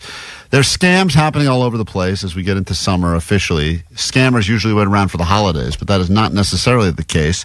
It's time for a very special summer edition of Bamboozled. Bamboozled, a lot of people fall for the scam, and now they're just like, damn. Take your money, sucker, because you didn't know it was all a sham, and now you're just like, damn. You know, scammers have summer goals, too. Of course, they got their own summer bucket list. And listen to this, because if you've got a summer vacation planned and perhaps you're going to be staying at a hotel, specifically hotel, I don't know if they could pull the scam off at an Airbnb. Listen to this, because in some ways it's genius, but also freaky that this is the kind of thing that I easily would fall for. Pools are open, summer sports are kicking off, and many families are preparing for their summer vacations. But before you check into that hotel, our Rachel Bogle explains you'll want to check out these red flags to avoid giving a scammer all-inclusive access to your money and personal info. I remember a while back when we did a hotel-themed Bamboozled, we heard about a scam that was happening where people were getting menus slid under the door of their hotel room. And then they would come back and they'd be like, I'm hungry, room service is closed for the night, but I got this great pizza place that slid their menu under the door. And people would call the place and they would give credit card information or they would give Zelle, and the pizzas never showed up. The tragic thing is that the pizzas never showed up. The second tragic thing is that they were scammed. Yeah, the most tragic thing is I ordered this thing and gave this person money and they never came. And apparently they were like fake pizza places that were just sliding flyers under hotel room doors. And people were like, wow, it must be legitimate. And that was a scam. This one is similar, Allie, and this is something that if you're checking into a hotel, do not fall for this. There's nothing better than closing your computer at work, knowing it's time for vacation. She's right. That final close of the worktop computer. Look, shutting it down. I'm going to disconnect for 1 week. I'm going to be on my own. You can feel that fuzzy feeling in your chest just thinking about it. You think that until your boss starts texting you 2 days into the vacation, and then you realize they can still connect with me. Hey, got a minute? No, I'm on vacation. Except maybe that feeling when you finally open the door at your hotel or resort, realizing you don't have a care in the world for the next week. So they slide that bill under your door on the last night. Yeah, like, I know. Man, that quote, folio. They call it folio. Spent way too much money at this stupid trip. But the Better Business Bureau warns that is the moment scammers are waiting for to catch you with your guard down. These sound effects are terrible. I don't know what's happening. The person's getting attacked by a robot or something when they check into the hotel. Is that the scam? Scammers will impersonate the front desk and they'll call you saying, there's just a little incorrect information with your credit card. Can you please read us back those numbers? Hoping that you're just tired or just from traveling and just going to give them their number so you can go on with your vacation. Think about that for a second. You're in your hotel room. You finally get in. You get a call from the front desk. Hey, just making sure you got in. Okay, great. Hey, we were just running your card for the incidentals and it didn't work. So can you just read me the numbers again? And you're like, fine, sure. I don't care. I got to get on vacation I'm mode. watching Forensic Files in my hotel room. Leave me alone. And Mario Lopez yelling at me as to what movie I need to watch this week. So can you just tell me what? So yeah, of course, someone calls all pleasant from the front. Hey, it's the front desk calling. But it is not the front desk at all. So you are just talking to a criminal. Nicole Cordero with BBB of Eastern Carolinas says they'll sometimes call late at night. Myrtle Beach. The S-hole known as Myrtle Beach. What a scam. And that's why your son is named after that place. Or right after you check in. To be safe, hang up and call the front desk directly. Also, how hilarious. Way too many numbers for the front desk. Yeah, the front desk is 0. That's all it is. No one's putting anything else. Or that person is high. Or that button on the phone that has the cartoon of the person answering, the little cartoon button. With the little hat on. Yep. Or just walk down to the lobby and speak to someone in person. No, I'd rather get scammed. I'm not going to the lobby. I don't even care if the scammer says, look, I'm a scammer, but if you want to sort this out, you've got to walk to the lobby. Dude, I'm like, even if I ordered food and they're like, I can't get past the lobby, I'd be like, forget it. Just keep it. I'll starve. Another potential scam could be waiting for you on or under your door. They have fake menus that they'll put under your door in the hotel. I've seen those. Yeah, we talked I've about seen this. those. I fell for that one too. Oh yeah, I'm still waiting on pad thai 3 years later. People That has get these happened. all the time here in Myrtle Beach. Yes, too. correct. No That's way. happening. It's happening more in Myrtle Beach. Yeah. You see a lot of pizza. It's always like a pizza shop or something like that. Really convenient, really well priced. Exactly. So the convenience of it all is what is getting these people to call and place an order. It's a delivery order. It's a few bucks, and then no food will arrive. So that is the worst. That's the worst thing to happen in Myrtle Beach for the Since last nickname. hour. I agree. Who knew this show would be a theme show? Yeah, what? We will take a quick break. When we get back, a new hour can officially begin. The great Patrick Warburton, Puddy from Seinfeld, Joe Swanson from Family Guy, The Tick. He's been in a ton of things, and he'll be in our studio coming up next hour here on KROQ. Klein Alley Show. Klein Alley Show. 106.7 FM.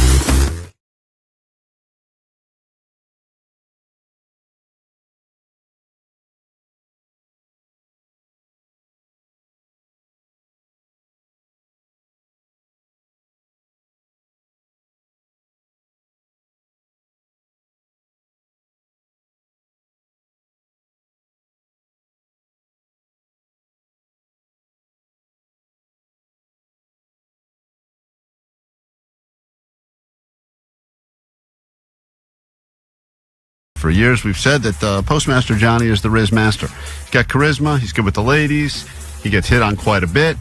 And even people that work here in the building will violate any sort of HR code just to hit on Johnny for a chance to potentially get in the pants of that Postmaster Johnny. And all the horny sales ladies love to dress him up. They love for it. the holidays. Did you see that Elf on a Shelf video that they did? No. Oh, man. It is a doozy. It's Johnny in a little elf costume. It does seem like every time we need to do anything, one of the horny salespeople is like, let's get Johnny in a Speedo. Come on, put on these... They're always have an idea of getting... always him in Put these pasties on. Yeah. It's really wild. They're like, here's an idea. We're like, what does that have to do with selling solar panels? They're like, don't worry about it. Get him in a Speedo. We're like, what? Okay. But maybe they'll be asking me now. Allie claims that she's stolen the title of Rizmaster and that, once again, the last 2 times you have claimed that you have been hit on. Both times we've found many holes in your story. The first time you claimed at Trader Joe's they were hitting on you. They were hitting on me. And then there was another sandwich place where it was happening too with this woman, and she kept looking at me. And Trader Joe's... These are all places where you're getting served. It's customer service, Allie. Oh, come on. Customer service is dead, and you know it. Yeah, and let me say something about Trader Joe's was so offended that you went on the radio and claimed that you were getting hit on by them, that they felt the need to put up a giant billboard. They did not put that up for me. It literally said... service so good, you'll think we're flirting with you. You'll think we're flirting with you. But they wanted to make but you're not. very clear that they were not flirting with you. All right, well... And then there was a time you claimed you were driving down the street and a Los Angeles Laker was hitting on you because a guy in a purple car gestured at you as he drove by. With really expensive chains on. Right.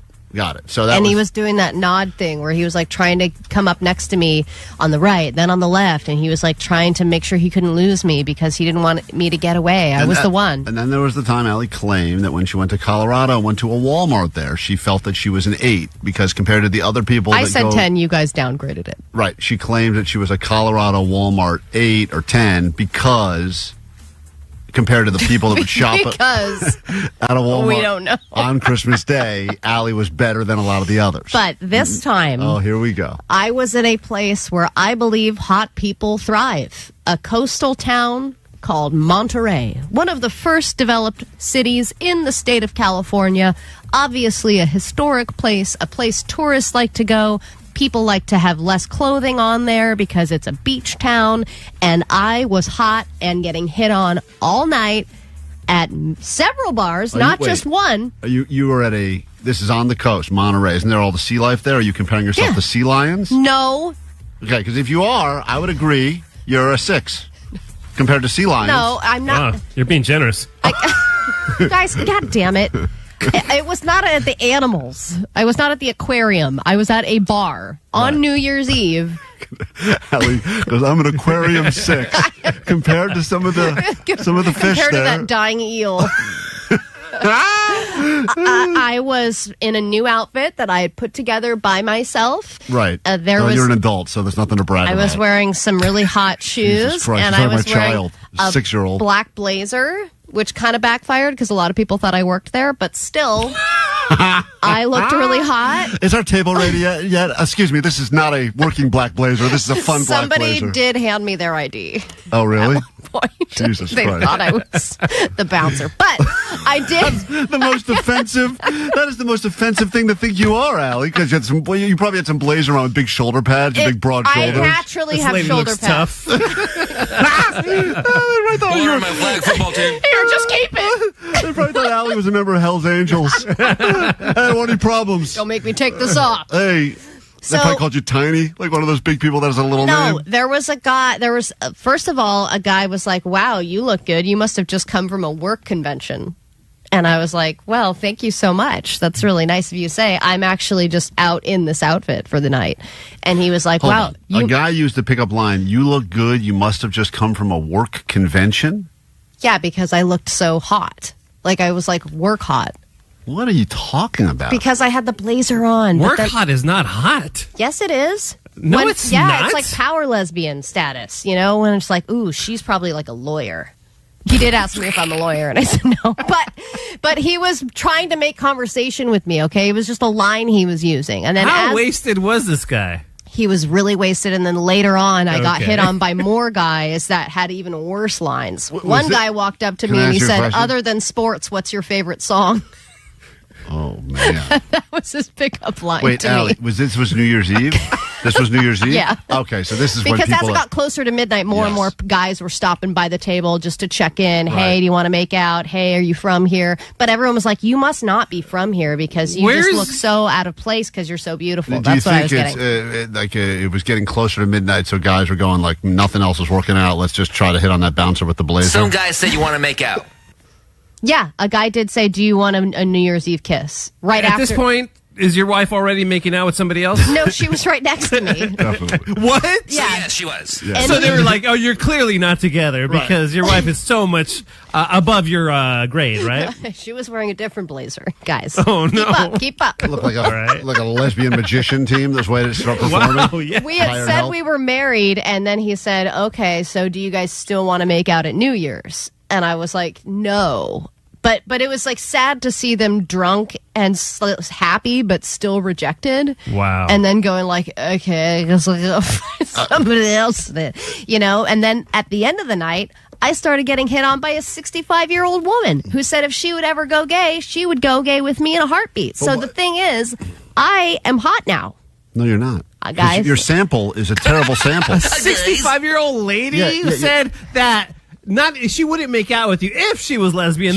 Possibly she gave you I would make out with you. hypothetical with about 6 different twists and turns in it. That's not even something to be proud of. Like, I understand that you're... Her husband, her second husband, who she's married to now, who has a pretty bad case of COPD, said that if she ever died and she wanted to go gay, she would go gay with me. How sad is this setup to Allie's brag? She's trying to brag. This is her bragging right now. Can we go back to the aquarium? That seemed hotter. Yeah, you comparing yourself to manatees was at least a more believable story. This is just preposterous. I'm telling you, you had to be there. I was getting hit on all night long by multiple people, both men and women. Wait, were you drunk too? Yeah, of course I was drunk. Okay, so is it possible that I just had a very large fish dinner, so it took me a while to catch up. God. But I Fish was dinner. Yeah. You know what that means. One of her own. Manatee for me. Imagine the guys that got rejected. It's getting close to midnight. They've already gone through all the better options. They end up with Allie in the blazer, smelling like fish. And they say, hey, maybe you want a midnight kiss? And Allie goes, no. That guy's got to just go right in the parking lot. That's got to be it, right? That's got to be game over at that point. No, I was the person that they were gravitating towards because they were all locals gravitational pull? that didn't want other locals. They wanted the exotic woman. I'm exotic. Stop laughing. I'm going to read some of these texts so that maybe you can go ahead and get some context here. Allie's hallucinations about people hitting on her are probably just compensating for the fact that her wife is cheating on her. No, she's not cheating. Allie is a drunk goggles 4. That is the new lowest one. Okay. She's a Long John Silver 6. Now that's a fish dinner. Did Allie get her blazer at the Men's Warehouse? Because they have a guarantee she can get her money back. That's an interesting question as well. No. I'm keeping the vest. I'm keeping the blazer. I'm keeping all of it. Put on that outfit tomorrow because we got cameras now. Wear it in here. And let me see. I'll show you a picture of it right now. Oh, okay. Here we go. Hold on. Hold this up so everyone watching on the YouTube can enjoy as well. Okay. This is Allie's New Year's Eve fit, and she said it was great. And sometimes, listen, I had a shirt for a while. I was convinced when I wore this shirt. This not a very good. Oh my God, Allie! Does she look like she's in Miami Vice or something? No, she looks like a disgruntled real estate agent. Is what she looks like that just lost a house. All right, well, this is the bad lighting. It's not. This. All right, we get into a brand new hour of the show in a moment. First, let's take a look at what's going on in the world with your A.D.D news. Then the great Patrick Warburton will be in the studio, and we get you into Mumford & Sons at the Hollywood Bowl with your chance to win a signed banjo and a box for 4 people and a meet and greet with the band. Not bad. So let's get into all of that. But first, this. Grab your Adderall. It's time for A.D.D News. And unfortunately for Knicks fans, they are not in the NBA championship, but they did get close. They were just 2 wins away, and longtime fans felt like they finally had their moment coming, but nope. It is the Indiana Pacers and the OKC Thunder, and Game 1 starts tomorrow night. Now, the Knicks have already reacted by firing their head coach, Tom Thibodeau? Yep. Thibodeau?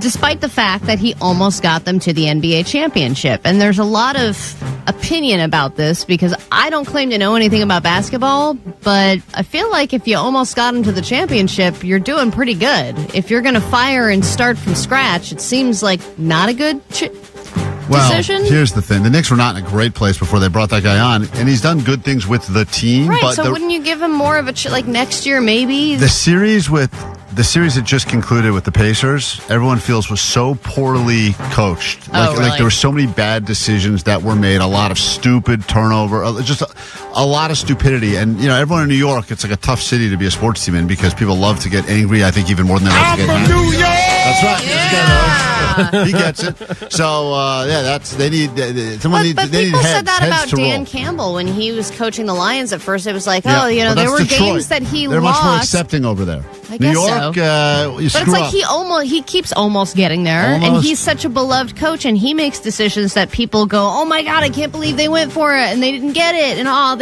his coaching decision literally cost them the game, but he's a risk taker. It was a sloppy few games, and yes, they got a couple of wins, but the reality is they were like dead kind of DOA from when they arrived in that series. And by the way, the Pacers are a very good team, but it should have been better than it was. A lot closer, yeah. And I think that when Timothy Chalamet is sitting courtside at all the games and Ben Stiller, and it's too distracting. And they don't want they don't want the coach there, then the coach is gone. He's out. 831 said the Nuggets firing their coach a week before the start of the playoffs was more of a shock to me.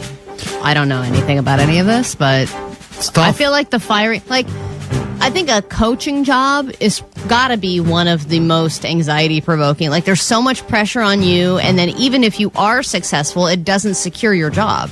You could be fired at any moment. No, by the way, you could be fired before the playoffs or after they're over. Even if you have a 5-year coaching contract, it doesn't mean matter. anything. They can get rid of you after one season. Like, wouldn't you think, I made the playoffs. Whew, my job is safe. No, they expect the more. case. New York expects more. All right, baby name trends are ever changing, and every year there's a new list of weird baby name trends. I think one of the last ones I saw was people naming their kids after guns: Trigger, Wesson, Shooter, etc. But this is big baby name news, Klein, because after years in the top spot, Olivia is no longer the most popular baby name, at least not in California, and it was sitting at number 1 since 2019. Wow. Klein, you were a part of this. I You were one of the was. people who went with the most common girl name ever. I tried to talk my wife out of it, and she said no. She said I claimed that this was going to be the name of my first daughter when she was in middle school, and I couldn't talk her out of her it. pick was different. Because she said I liked the name before it was popular, and I was like, yeah, but now it's too popular. And now exactly what I knew would happen, which is that my daughter Olivia is in a class with 9 other Olivias. Yeah, I had, I think, 6 Allisons in my class. Right. There was a lot of them. But I also think I know a lot of girls who are like, I've known the baby name since I was a kid, and it's Liam. And it's like, well, that's also a hugely popular name. Like, that's just like a girl saying she loves horses. Like, yeah, everyone loves the name Liam and Olivia. Those are the names that everyone likes, Well, apparently, obviously. But it's been unseated by Mia. That's the new number 1. Mia? Mia, M-I-A. Oh, Mia. Oh, that's my daughter's name. Oh, there you go. I'm on trend. We are Yeah. on trend. It's funny because I just read somewhere that Leo based on Leonardo DiCaprio, which was a name that was not anywhere near this list, is now, I think, the most popular, if not the most popular boy name, and it's all these girls that grew up in middle school when Titanic was out that are now having kids. If I can't have him, at least I can make him. Right, so that's that's going to be the name of my baby boy, and they've all stuck with it. Well, in California, at least, it's still Liam at number 1, Noah at number 2, and then Mateo at number 3. Mateo, yeah. Where's Myrtle Beach on that list? Yeah, Nowhere. where's Myrtle Beach? And you know what? Wesley is a great, solid name that's never too popular, but never unpopular. That's good as dumb. They do release a lot of these baby name lists. I wish they would release the top nickname list, like Tiny, and like all of the top nicknames of the year, you know, just to get a sense of where you're at. Because you can be like, it's my nickname. Do you think that maybe Olivia is a popular name because you can't really make fun of it? No, I think everyone thinks it's like timeless and classic and beautiful, and I think that it's, you know, now you just go to any park and yell Olivia and watch what happens. You get Same thing trampled. with Mia too. Yeah, Don't give the pedos ideas, too. Klein. Yeah, sorry, pedos. Don't listen to my advice. Do not run to a park. Olivia! Do not yell at Come. Delete this part of the show. What is proper workplace attire? It is a more confusing question than ever, and there's a post that has gotten millions of views and opened up this big conversation about what you should wear to work and what you shouldn't wear. In this video, this woman was going to work, and she had worn a black long sleeve top with heeled shoes and jean shorts that went to like the middle of the thigh. They weren't like short shorts, but a lot of people were saying this is inappropriate. That's what she got from her boss when she got to work. They said you're not proper workplace attire. But I don't think anybody should be wearing shorts to work. I think it's weird to see people's legs. Why do you care? What are you, the fashion police all of a sudden? Yeah. I don't know. For some reason, I feel like I'm seeing someone in a bathing suit. It's weird. When I see you wearing shorts, it's very jarring to me. Well, I'm like, your legs. Yeah. Like, I guess Jake does it all the time, so I don't think about it that much. Like, he's in jorts and sandals every day, and that's the uniform that he's established, so it's fine for him. But if somebody's just randomly wearing shorts, you're like, what? If you see a coworker that's not wearing what they normally wear to work in any sort of outside getup, it is a strange, even just seeing them in the real world, running into some person you only see in the halls here at KROQ. All of a sudden you see them at a Cheesecake Factory. What are they, makeup on and stuff? It's all weird. But like one of the news guys was wearing shorts the other day, and I was like, what are you doing? Yeah. I get it's summer, so you want to wear shorts, but shorts in the workplace just seems weird. But people are wearing like tube tops to, like crop tops to the workplace and stuff. Nobody knows anymore. Because people got used to working at home. The fact that they're even around people again is a strange thing. We get into a brand new hour of the show right now, and it will be the greatest hour of your life because our in-studio guest, Patrick Warburton, joins us this hour here at KROQ. Klein Alley Show. 106.7 KROQ FM in HD Pasadena, Los Angeles, Orange County. This is the world famous KROQ. Oh man, the next 50 minutes are going to be a lot of fun, and thank you for hanging out with us here on the world famous KROQ. You can watch the show as we are streaming live on YouTube as well.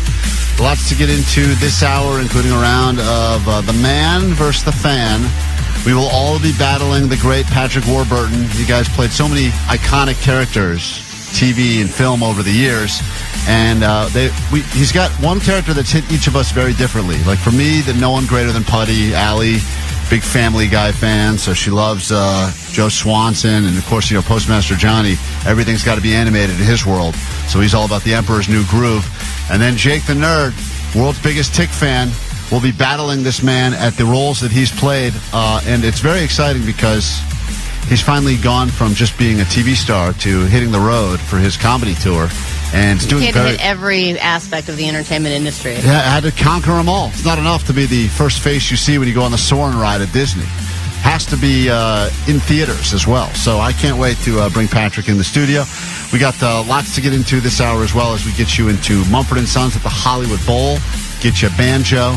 Let you meet the band as well. That'll all be coming up in less than an hour. We start, though, with this hype song from the great Eminem on KROQ.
Klein Alley Show. What's that? Well, this person said that they have 6 Jessicas in their office. Oh, yeah, it's got to be so frustrating. We were just having that conversation because we found out that Olivia is no longer the most popular name, but it has been for many years. And so, my kid is an Olivia, and she's in class with like 6 other Olivias. And now people are letting us know that it's so much worse. And this is a great question that we could debate another time. We can't get into it now. But is it better to have one of those weird, like a one-off name, where you're a one of one, but the name is so weird that you're constantly spending your life explaining to people how to pronounce it, how to say it, how to spell it, or that you're just one of a dozen? Because I think the worst of the worst is when you have a common name that's spelled weird. So you try to, yes, it's Olivia, but it's with a P. And you're like, what? Yeah, and then you add a bunch of Y's and E's and stuff, and then it's confusing because everyone thinks that your name is spelled one way, and then when you're on the phone with customer service, you have to explain, no, it's an AH for, and it's embarrassing for the kid. There's a lot of messages waiting on the GOAT line, and we don't have time to get into them all now because the great Patrick Warburton will be in our studio in moments, and we're very excited to welcome him back to KROQ. I think the last time we chatted was maybe on the phone. It was a few years ago, so he'll be in the flesh. And if you'd like to, well, you don't remember anything, but if you'd like to watch, you can watch because we'll be on YouTube as well. But this message was waiting for Vanessa specifically. She's been a real star this week on the show, primarily because of how drunk she was at WeHo Pride. But guys, I was listening to the podcast, and I don't think Vanessa was 2 or 3 drinks in. I think she was 2 or 3 bottles in because... Now, there was an argument about how drunk someone would be to sound the way she sounded at WeHo Pride. And she claims she drank 2 drinks, but they were very large drinks. She said they were big cups. Big cups. They were big cups, but the drinks were normal drinks, or she's just a child. Now, Omar's played... I mean, listen, you've got all the audio. We've got the receipts here. And this, you can play any of the clips that any of the things she said. All of those things. If you were to just... Gross, fuck Chick-fil-A. Okay, you're that, and if someone says, how many drinks did this person have that just made these noises and phrases? You'd have to say at least 10, right? Yeah, but I think somebody on the text line made a great point that Vanessa sounds the way she does because she is going through puberty. And going through puberty. Her voice is finally changing. Hey, congratulations. You're a lady now. Welcome. It's good to have you here, huh? I've never heard of this aggressive, okay. The things she's saying, they're so unhinged. She's setting us back 50 years, man. I thought we're moving forward, but the things Vanessa is saying, she's setting us back so far back, man. Yeah. Remove the alcohol offer, man. I don't think Lexus. Lexus. Yeah, that's not a person with a drinking problem. My favorite one was okay drink of choice. Oh, yeah, okay drink of choice is my favorite one. Gay. Gay's a good one, too. Sweet David. All right, thank you. Oh, bitch. All right, thank you for calling. I appreciate it. That is a concern call on behalf of Vanessa. It's a wellness check, I believe. She claims, and I don't want to give too much away now, but we officially have the tiny towels. Stop it. Being tiny towels. Being delivered to KROQ, I believe, tomorrow. Tomorrow? That soon? I think we're having the official tiny towels. Oh, I just saw the mock-up like yesterday. Yeah, well, the guy's ready to go, and we will have them. So people have been asking and you can be ready to go, too. When they can get their very first. Start backing yourself up, because you will get your very own tiny towel. We got those to look forward to. Quick break. When we return, one of the funniest guys on planet Earth. He starred in so many shows that have been some of these roles very iconic, and now he's taken to the stage. We'll tell you where you can see him coming up right here in Southern California. The great Patrick Warburton, and we'll play you into break with one of his finest jokes. He's so funny, and here is him. Here he is on stage, and he's only been doing stand-up for a little bit, but damn, he is slaying. You never, ever would have caught me at a P. Diddy party. One, I never get invited to the cool but... 2, I wouldn't have gone. I was warned off of him years ago by my buddy Jeff Epstein. I remember it like it was yesterday. We're this little island, and the great Patrick Warburton will be in our studio next. Yes. This is Marcus from Mumford & Sons. It's Banjos in the Bowl with Mumford & Sons. Listen to KROQ at 9, noon, 3, and 6 to pluck yourself some tickets to Mumford & Sons at the Hollywood Bowl June 12th. I will wait for you. Good people, been down so long. You instantly be entered for a chance to win the grand prize. A private box for 4 at the show. Meet the band and maybe ask them for some pointers on playing your new signed Mumford & Sons D-Ring banjo. It's alright. It's not amazing. It's not your fault when my person now. You might have to join a folk punk band. You might get booked at farmers markets. So be ready when you win Banjos in the Bowl with Mumford & Sons. Courtesy of Glass Note Records and Live Nation. Listen to the world-famous KROQ. Lola Young, KROQ, what are you and Omar cackling about in here? I leave the room for 15 seconds to come back. God. You guys are having a good old time. Mm-hmm. Well, this has actually been something that's been in the works for, I think, a week or two now, and it was worth the wait. Omar, do you want to do the honors? Because I heard this on an episode of a true crime show that I was watching, and I thought, well, this has some sound bites in it that I know Omar, the audio sniper, could do a lot with. And, man, you delivered. Thank you.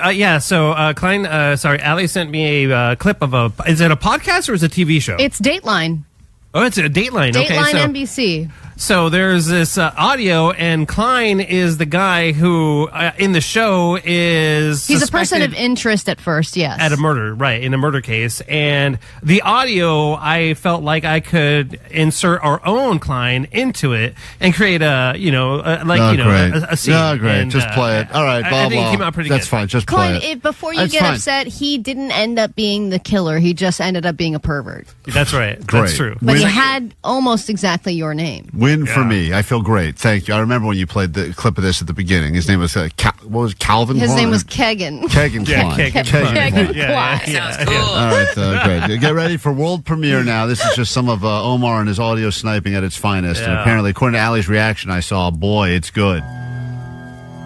Who is Klein? Klein is the person that will solicit girls to send them pornographic photos. Right. Oh, that is dirty. Klein was a big, overweight, I'm going to eat it all. Yummy, yummy, yummy. not somebody that these girls would talk to kind of person, so he changed who he was. I'm a handicap. Not long after that Peeping Tom incident, law enforcement raided Klein's home. Well, I don't know. He's a bad guy. He's a pathological liar. He would tell us something we'd look into and it'd be a lie. He lied a lot. Hey, don't mind me. I'm just a young boy. Klein seemed to have a strong alibi that he was in Vegas at the time of the murders. Yeah. When Court TV's Barbara McDonald learned Klein was in jail, she contacted him. Man, I am horny now. What happened? He talked to me. He gave me an interview from jail. So, are you aware that there's a bunch of news stories out there linking you to the Delphi murders? I don't have no Okay. thought.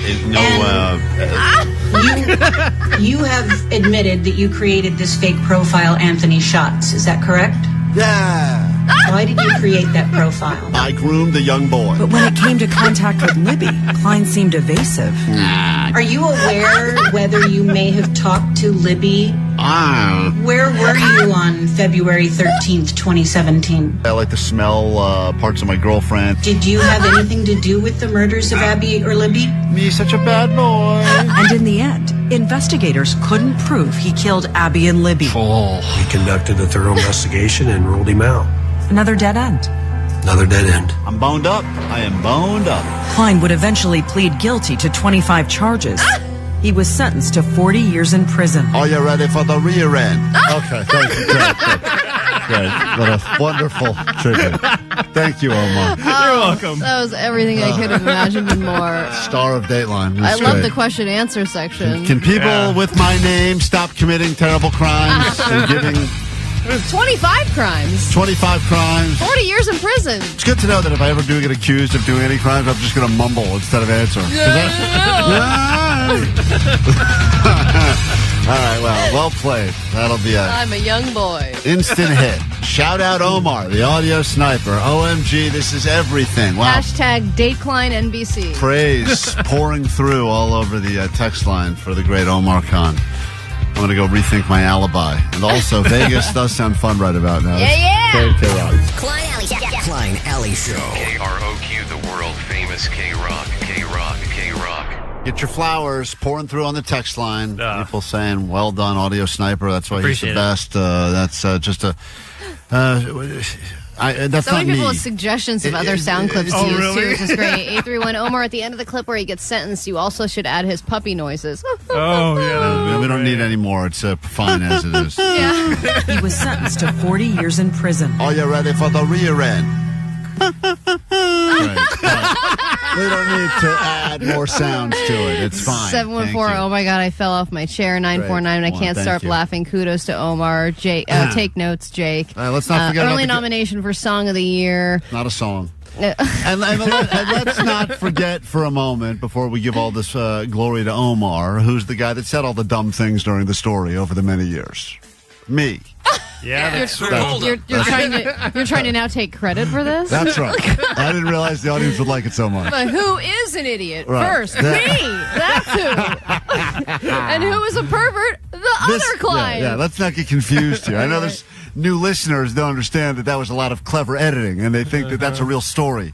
Oh, Klein was on Shark Tank and on Dateline? Wow. I was not on Dateline. That was a different guy with a different name and a different spelling, I believe. And Omar just got real clever with his no, it wasn't different witchcraft. Spelling. Well, whatever. He did some sort of weird audio witchcraft and made me look like a real deviant. Oh, and I am a deviant. Klein was the focus, but you're the star. Mm-hmm. No, we're not playing it again. People demanding we are an encore. absolutely playing that again. I think it's been deleted, the 310, file. I'm at my desk stealthily watching the live stream. Right. I'm so glad I got to hear that at work. 310 OMFG, I'm crying. Stop, guys. I got to drive straight. This isn't safe. Well, it's not real, so just understand that I did very few of those things. I mean, the guy sounds like he was living a fun life. I'll be honest, a little jealous.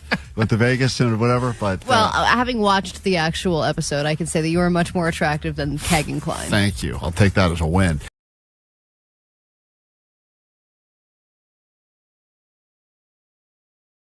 Penis vagina. Penis vagina. Penis butt.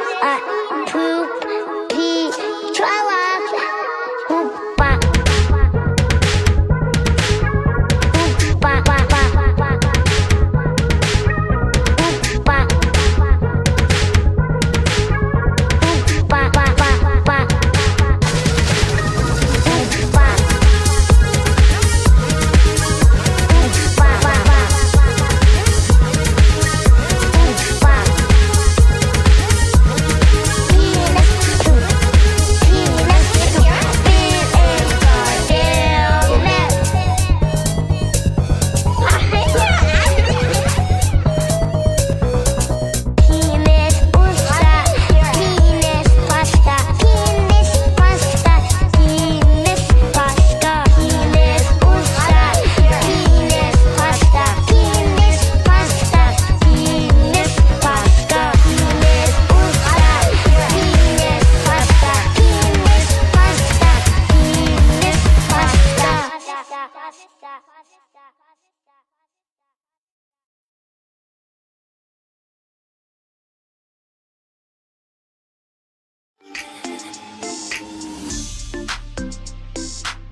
And in the studio right now, the star of pretty much everything that anyone's ever loved for their entire life. And that's not an oversell. That is true. The great Patrick Warburton is in with us right now. Good morning. Patrick. Good to have you here. Good morning, Kevin and Ali. Seinfeld, sure. The Tick, sure. Emperor's Kronk. New Groove, sure. I mean, the list goes on, and it's crazy for a guy that's known for so many different roles. And now we'll talk about your stand-up, but you get approached by people, and you probably know when they're walking up to you what they're walking up to you for, right? You ever get confused? You ever have an adult that's like, this is going to be a Seinfeld guy, and then he's like, by the way, Emperor's New Groove, man, loved it.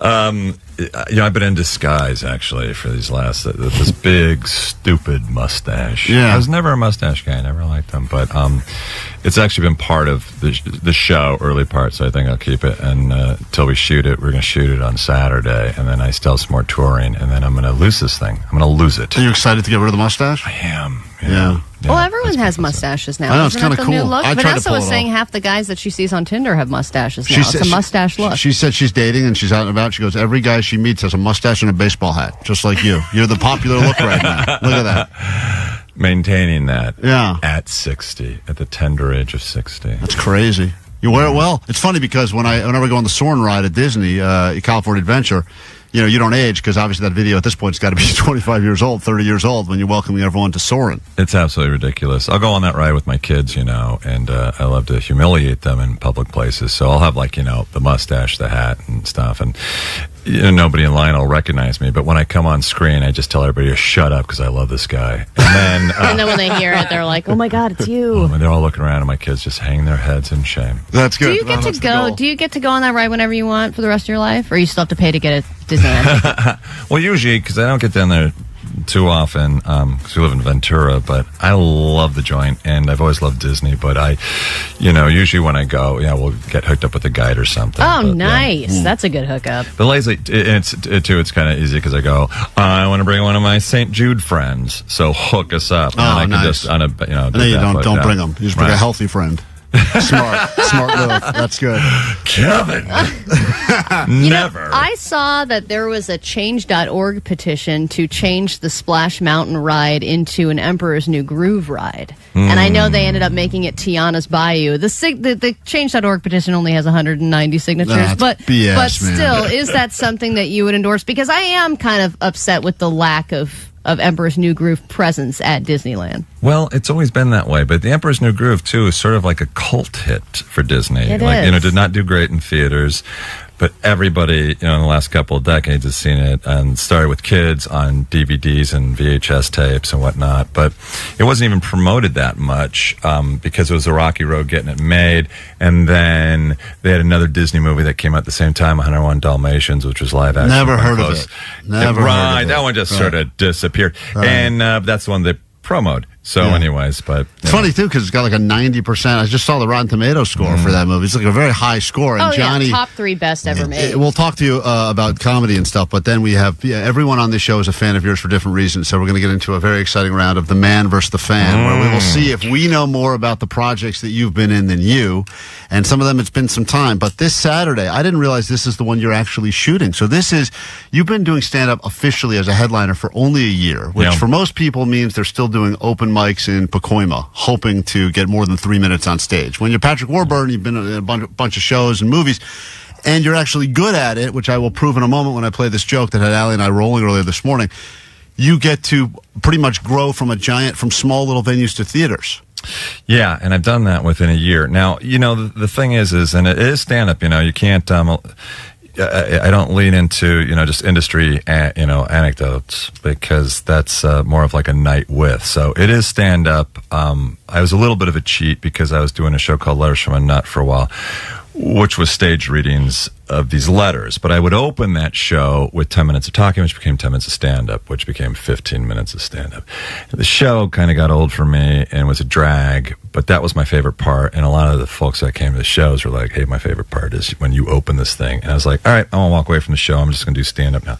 So I started, my first headline gig was a year ago, and then I've been touring all year. So this has been the busiest year of my life. And throughout the year, you fix it, you make omits, you add stuff, and so we're actually shooting the show Saturday night at the El Portal. And would you like to have random drunk, weird laugher guy in the audience for the taping? Absolutely not. Because if there's a weird laugher on a special, like if you're and then you hear that person every single time you watch it, like that's unforgettable. But I'm sure it's nice. Well, we're shooting it, so there's gonna be security. Yeah, any hecklers get they'll take removed. them out. You have a funny laugh or an annoying laugh, or you snort when you laugh, you'll be tossed right out. No, I think that's all fine. It's the real disruptive, you know what I'm saying? Yeah. Patrick Warburton.live, by the way, for tickets. We're going to give away a pair, and it's at the El Portal Theater in North Hollywood. It's the first part of the last date, I guess, of your nationwide tour. And then do you retire all of the things you've been working on all year? You know, it's really not. You know, and I could have shot the special at the end. I mean, you know, after like August, was it, or July 10th, I go back east, and I'm doing over a month. I do 30. I'm doing 30 shows. So I'm doing New York, Boston, Connecticut, Boston, Pittsburgh, Buffalo. I mean, everywhere. And that's what you do. You get a rental car. I bring my sticks out there. I play golf with buddies at certain joints, and you just drive from city to city. So yeah, I decided to become a road weary comic at 60. But I am having the best, you know, because I've never known this kind of autonomy. I've always been told what to do, what to say, what to say. These are your lines. I write all my own material. I found that for the most part, you know, nobody knows how, you know, dysfunctional and weird and can read you like you can't, you know what I'm saying? And you throw your own perspective. But, yeah. The last time we had you on, we were talking about your golf tournament, which, by the way, has raised somewhere like close to $7 million, so which is incredible. And your golf game, you claim, is getting better. But now there's more and more stories of pros that are accidentally hitting errant shots and hitting fans, right? It happens all the time. Have you ever injured anyone by hitting an errant golf shot at one of your charity events? Oh, my God, I did. You did? Well, that's one of the St. Jude's kids? Yeah, that's when I said, yeah. Took out a kid. By the way, we've raised $40 million. Oh, $40 million? Yes, and by year these numbers are very... well, by year 3, but they're talking about last year. So that was last year alone, we raised 6.5. Wow. Which is actually more than the FedEx Memphis St. Jude. So we beat St. Jude at St. Jude. Damn. Yeah, listen, we're proud of, you know, the success of this event, and it's all for helping the greatest hospital in the world. Yeah. You know what I'm saying? Very cool. So many people, it inspires so many. But I stopped playing golf at my own event when I did hit the photographer. Now I had, it's a par 5. I had, you know, like a rescue wood, and you know, the photographer, I could see him about 70 yards up to the left, creep out from behind the bush with this camera, and I was thinking to myself, I wish he was not there. And I dead hook pulled that thing and kept it low off the ground. That took him right in the chest, and he dropped. And it was like a cartoon character. The camera's flying in the air, and he goes down. I thought I killed him, and I go up and I go, that's it. I'm done. And because there's just too much going on when you've got a huge event like this. And we have 2 full, you know, tournaments. We have a concert where we have 9 Rock and Roll Hall of Fame artists on stage all on the same night. I mean, it's a really big, fun event. Sounds fun. And in order to, you know, cut time off of that, I just go, you know, Clark, who's our chairman, I go, I'm not going to play in my event anymore. I'm just going to stay on a hole, and then we'll do all the group photos there, and that'll save us an hour on the night of the concert. Because, I mean, literally back then, I mean, we put Stephen Stills on stage at 1 o'clock in the morning. You do not do that to a cranky old Stephen Stills. Right.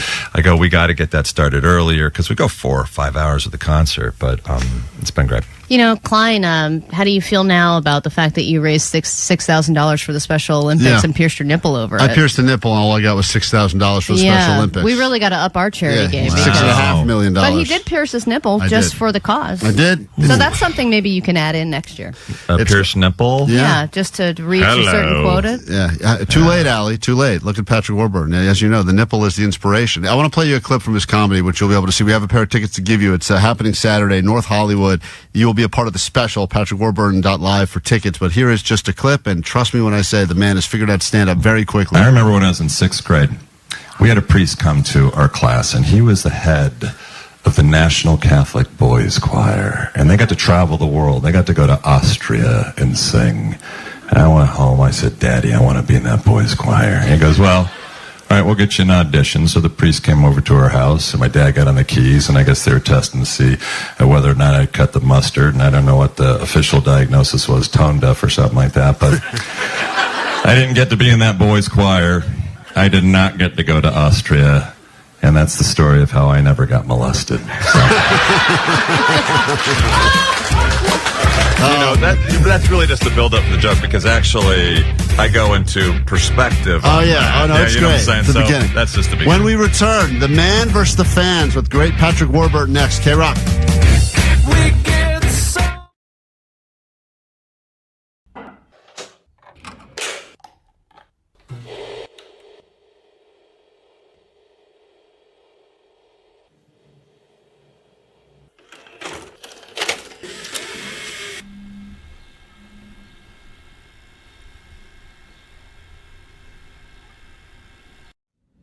Oh, good, a cartoon. I hope you're high.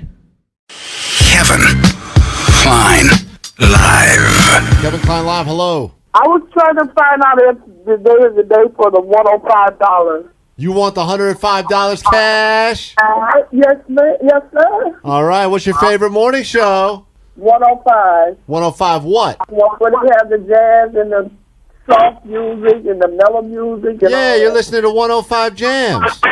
Yes. You called 105 Jams, the station that's giving you $105 to make you hollers. I got the $105. This your boy, DJ Sam the Jam. All jams, no marmalades. You got the $105. Yes. Give it up. What station giving you jams and cash? Top 105. 105 what? Jam. Jams 105. And lucky you, it's Double Trouble Thursday. We're going to double your $105. Wow. We're going to double that to $210. Okay. I'll take the double. Oh, you know what? We're going to triple it. What do you think of that? $315. Wow, I like that even better. What station is tripling your jams and your cash? Hot 105 Jams. Hot 105 Jams.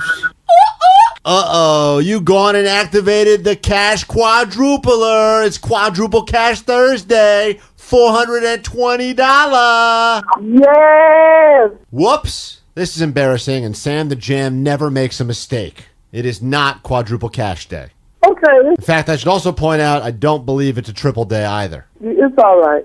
Nor is it a double day or even a regular $105 day. In fact, this isn't even Hot 105. It's Live 105, and we don't have any money for you, and more embarrassingly, we don't even have any jams. Okay. So what's your favorite radio station?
K-Rock Klein Alley Show in the studio right now. The man, the myth, the legend, Patrick Warburton, who will be doing a live stand-up event on Saturday, June 7th. It's a taping for a special, the El Portal Theater in North Hollywood, and tickets at patrickwarburton.live. We have a pair to give you at the conclusion of this exciting game, which is something that we do from time to time when people get to battle their actual fans. It's time for the man versus the fans. Now, once you've played a lot of roles and shows. Once you move on past those projects, do you tend to just forget everything because you're on to the next thing? Because this is where the fans, I feel like, have the advantage over you, even though you played these parts.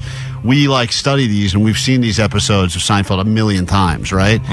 Do you know your stuff still? Could you go in and do an episode tomorrow and you'd know your lines? Well, I don't know if I know my lines. I kind of know what to do. Puddy was a bit of a dolt. Yeah. Stupid. One of the greats. One of the greats. I would argue the greatest. Do you think there was a better peripheral character in that entire show than Puddy? It was fun. I look back at, how that all went down, which is cool because that was our favorite show. My wife and I, we watched it every, Thursday. And then a guy was like, gosh, damn it, I wish I could get on this show. And then 2 weeks later, I had an audition. Oh, no way. Yeah, and at the time I was jumping around doing a bunch of shows, so I didn't have to go in for casting. So I went immediately in for producers, which is Jerry Seinfeld and Larry David. And so I did some stuff, and then they laughed, and I go, oh, that went well. And so I did it. They brought me back, but then I couldn't do it again for the next couple of years because I was signed to another show on another network, and they wouldn't let me out. But then they canceled that show, and then I crossed paths with Jerry, and Jerry's like, hey, can you come on the show for the last season? And I go, let me check my schedule. But your dad wasn't happy about that. Yeah, Dad wasn't. No. He hated your character on Seinfeld, right? Well, they came to love it, They did after a while. It's kind of like if you can't beat them, join them. But I got a 6-page letter from him when I did that first episode. Really? Yeah. How disappointed he was. It was the move episode. I stole, Elaine's move. Just of course. I stole Jerry's move, and I used it on Elaine. The swirl, the twist. This did not treat the sexual act with any sanctity. Dad, you should see some of the free porn I watch. There's very little sanctity. I would imagine. Very little sanctity going on. Representing, this is your fan, representing one of your finest animated roles, and your voice is in a lot of stuff, but he believes that The Emperor's New Groove is the greatest movie that ever was and ever will be, and here's a clip. Oh, right. The poison for Cusco. The poison chosen specially to kill Cusco. Cusco's poison. Fat poison? Yes, fat poison. Let's bring in Johnny Boy. Johnny Boy is going to battle you in one question about this fine project. Johnny, please get in here and say hi to the man that created one of the finest animated voices in the history of... You believe this is your favorite movie ever, Johnny? Not the finest, the greatest. Right. Yeah. It's the same thing. We're saying the same thing, you idiot. Not the finest. The sort of finest. Those are those synonyms. You understand Well, you're not alone, Johnny. 661 said The Emperor's New Groove is quoted by my home, in my home on a weekly, if not daily basis. My sister and I had it on VHS as kids, and my kids watch it all the time, so we're passing it down from generation. Here we go. Well, look at this handsome young fellow. That didn't come across as creepy. Yeah, not at all, right? Yes. Here we go. One question each. It's time for the man to battle the fan. First question goes to the fan. What is Kronk's real full name? Johnny, you are a fan. You should know this. They don't... Come on, you claim you're a fan. What is Kronk's real first name, total name, full name? Kronkelius. Wow. Kronkelius the Third, right? Is that from memory, or you're just guessing? I just refer to Yzma always referring to him as Kronk. Kronk. You know your full name, Patrick? Absolutely not. Oh, you don't know it either? Thank you. See, Kronker Pepe Kronkatits. Which I don't think I can say on the radio. I think you need to jump out of that. That's real. Yeah. That's real. You made that up right now. I think this is just creator notes. Yes, bro. Your question now for Patrick. So no point for the fan. Let's see if the man gets a point. Which major company produced Emperor's New Groove? Oh, tough question. Disney, right? All right, that is correct. You get the point. What? I mean, it could be that easy. The man gets the point. The fan gets no points. Get out of here, Johnny. That was a soft serve right Allie, there. you're next. Allie is representing... Johnny, I apologize for that. Get out of here, Johnny. Thank you. You lose. Patrick Warburton is in here to prove that the man knows more than the fan. Allie, you're representing fans of Family Guy. Yeah. As you know, Joe Swanson, one of the finest... Wheelchair Joe. Maybe the greatest animated handy-capable character in the history of film, TV. What's Joe's real first name? That's your question. Joculus the Third. Here is a clip from Family Guy. This is my wheelchair. There are many like it, but this one is mine. Without me, my wheelchair is useless. Without my wheelchair, I am useless. Allie representing the fan. Here is your question. All right. What is the one thing on Spooner Street that Joe pays for that none of his actual neighbors pay for? What? It's a fair question for any fan of Family Guy. His house? No. I don't know. Patrick, you know this one? No. Cable. The only guy that actually paid for cable. He's a cop. He's going to walk the line. You know what I'm saying? Except when he's not walking the line, because he doesn't walk the line. Your question, to see if you know more as the man than the fan, is a spell Joe. That is your first name. Oh, come on, Klein. These are skewed questions. J-O-P-H. Somehow that is still right. He gets the point. Now, I don't You get know to, what? This is fixed. I didn't get to write the next question because it's a Seinfeld question, and I am, I believe, the biggest Seinfeld fan that ever was and ever will be. But here's a clip, of course, Puddy. What is that?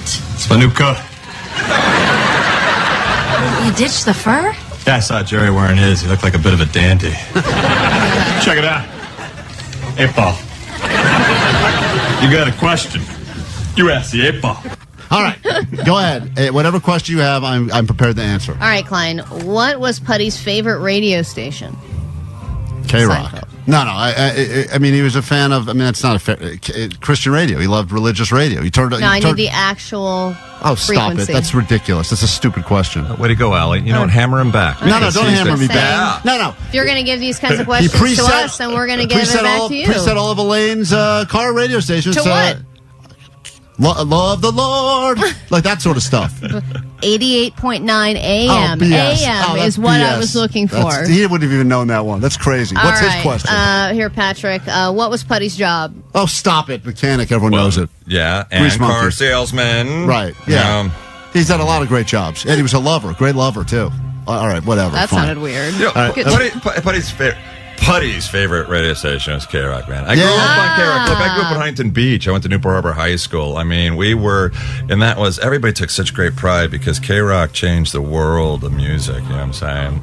I had buddies that, worked on the station a little bit and helped out and stuff. They even created like a fake slogan called Team Swollen. Team Swollen, which really meant nothing. And we had those bumper stickers everywhere, but we had them all like Rachel Donahue, Jed the Fish. They all had these Team Swollen stickers on the back. All this underground, KROQ That's stuff. Great, dude. What a tribute. We lost Jed recently, unfortunately. I know. Jed passed. It's very sad, but nice to know that Puddy grew up a diehard KROQ fan. I mean, I believe that we had, like, at Orange Coast College, Black Flag play at lunch one day. I mean, that's the kind of stuff that went on down there in Orange County. That's so cool. Who else has Black Flag play at lunch? Yeah, wow. I hate to bring this whole thing down now by letting Jake have a turn, but Jake's a big fan of the Tick, and he did want to battle the man in one question, the final round of the man versus the fan. Please bring Are these questions going to be equal? Please bring in Jake the difficulty? Nerd. These are equal difficulty. Jake the What color Nerd. was the Tick? That was blue. No, that's not your question, All Jake. right, thank Jake, you. say hi to Patrick. I know you're Patrick, a huge how you doing, fan. What is the exact height and weight of the Tick, Jake? Oh, he's I think between 7 and 8 feet and 3 and 400 pounds is what they said. How do you know that? Wow, he actually got it right. He wasn't supposed to know that one. 7 feet, 400 pounds. That's amazing. I can't believe that. All right, well, I was just going to ask Patrick, what is the Tick's battle cry? Spoon. There you go. Well, clearly the man knows more than the fan. The great Patrick Warburton, if you'd like to go see him film his special this Saturday, North Hollywood, call now. Call 800-520-1067. We'll give you some tickets. Please have a great laugh and be loud and support this man as he is now taking over the comedy world. Patrick, a pleasure to have you in here on KROQ. It means a lot to all of us, and thank you. Come back anytime. Thank you, Klein. We will be back. Thank you. More show and your Mumford & Sons tickets, but more importantly, your Patrick Warburton tickets after this. Klein Alley Show. The world famous KROQ. KROQ. Did you hear about that free Grubhub deal?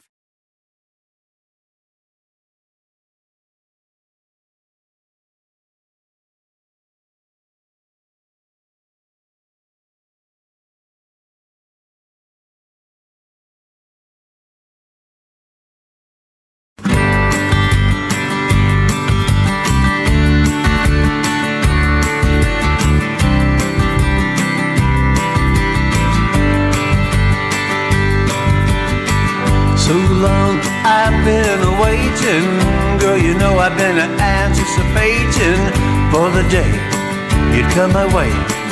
Now you're here and I got to say, you're my adrenaline, you're my fire. Girl, you make me wanna reach up higher. No star is too far. Spread your wings as we reach up for the sky. Give me your love, girl. Now give me your love, give me your love, girl. Now give me your love, give me your love, girl. Now give me your love, give me your love. I see the lightning, feel the thunder. Girl, it's time for us to go down under. I've got you, and you got me. Let's get together and make some memories. Give me your love, give me your love, girl. Now give me your love, give me your love, girl. Now give me your love, give me your love, girl. Now give me your love, give me your love. I got a shoulder you can lean on. When times get bad, Don't be sad, right here by your side. Yeah, yeah.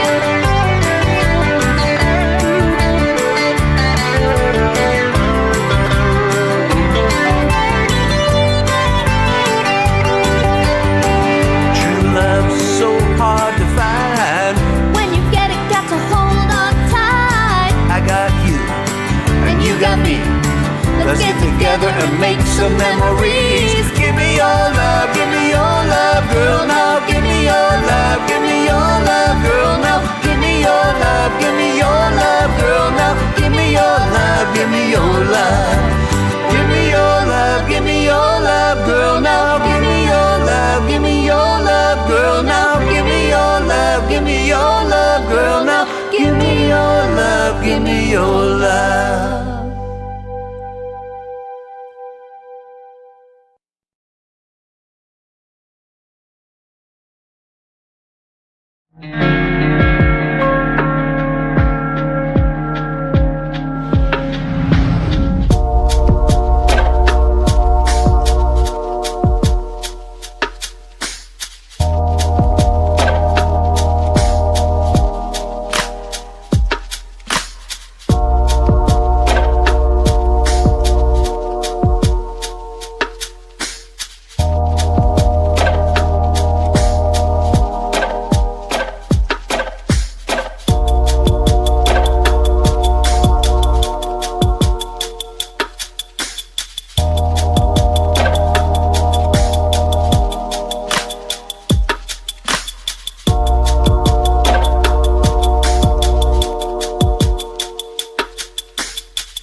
I'm not allowed to eat anything because I got to go get a procedure after the show. They got to do a endoscopy, colonoscopy, whole thing.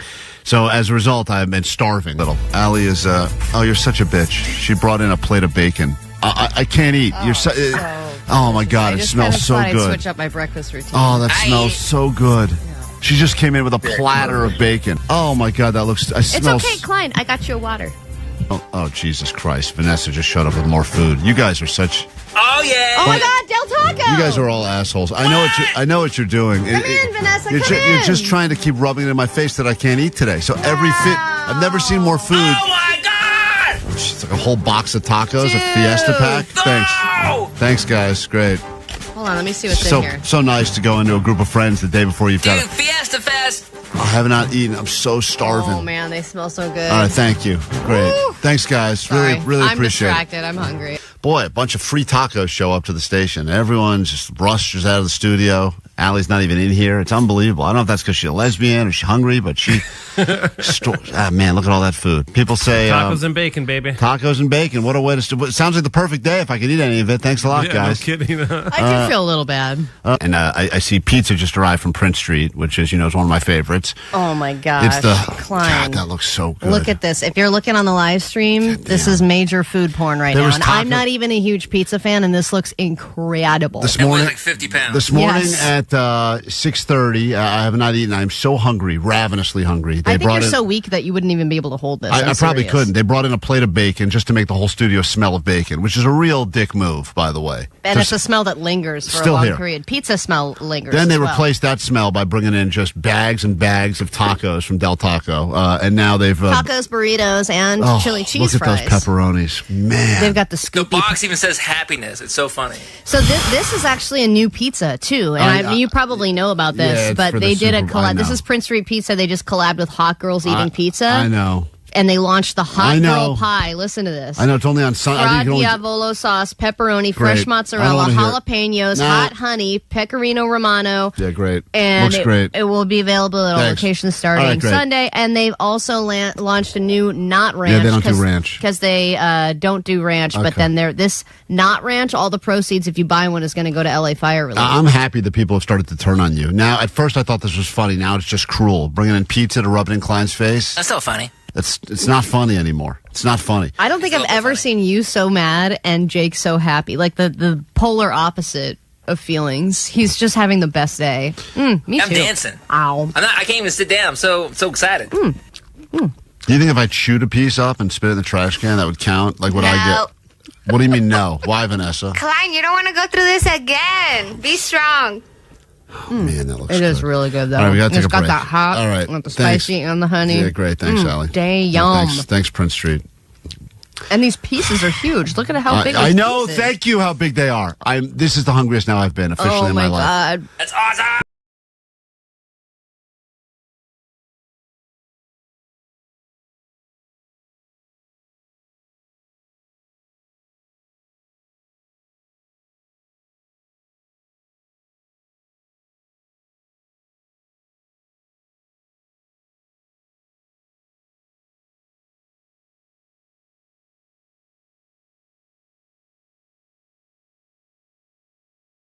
KROQ, we are Klein Alley Show. We'll give you your ADD news right now. Then Mumford & Sons at the Bowl. Everyone who gets themselves tickets will be qualified for the grand prize. Signed banjo, meet the band.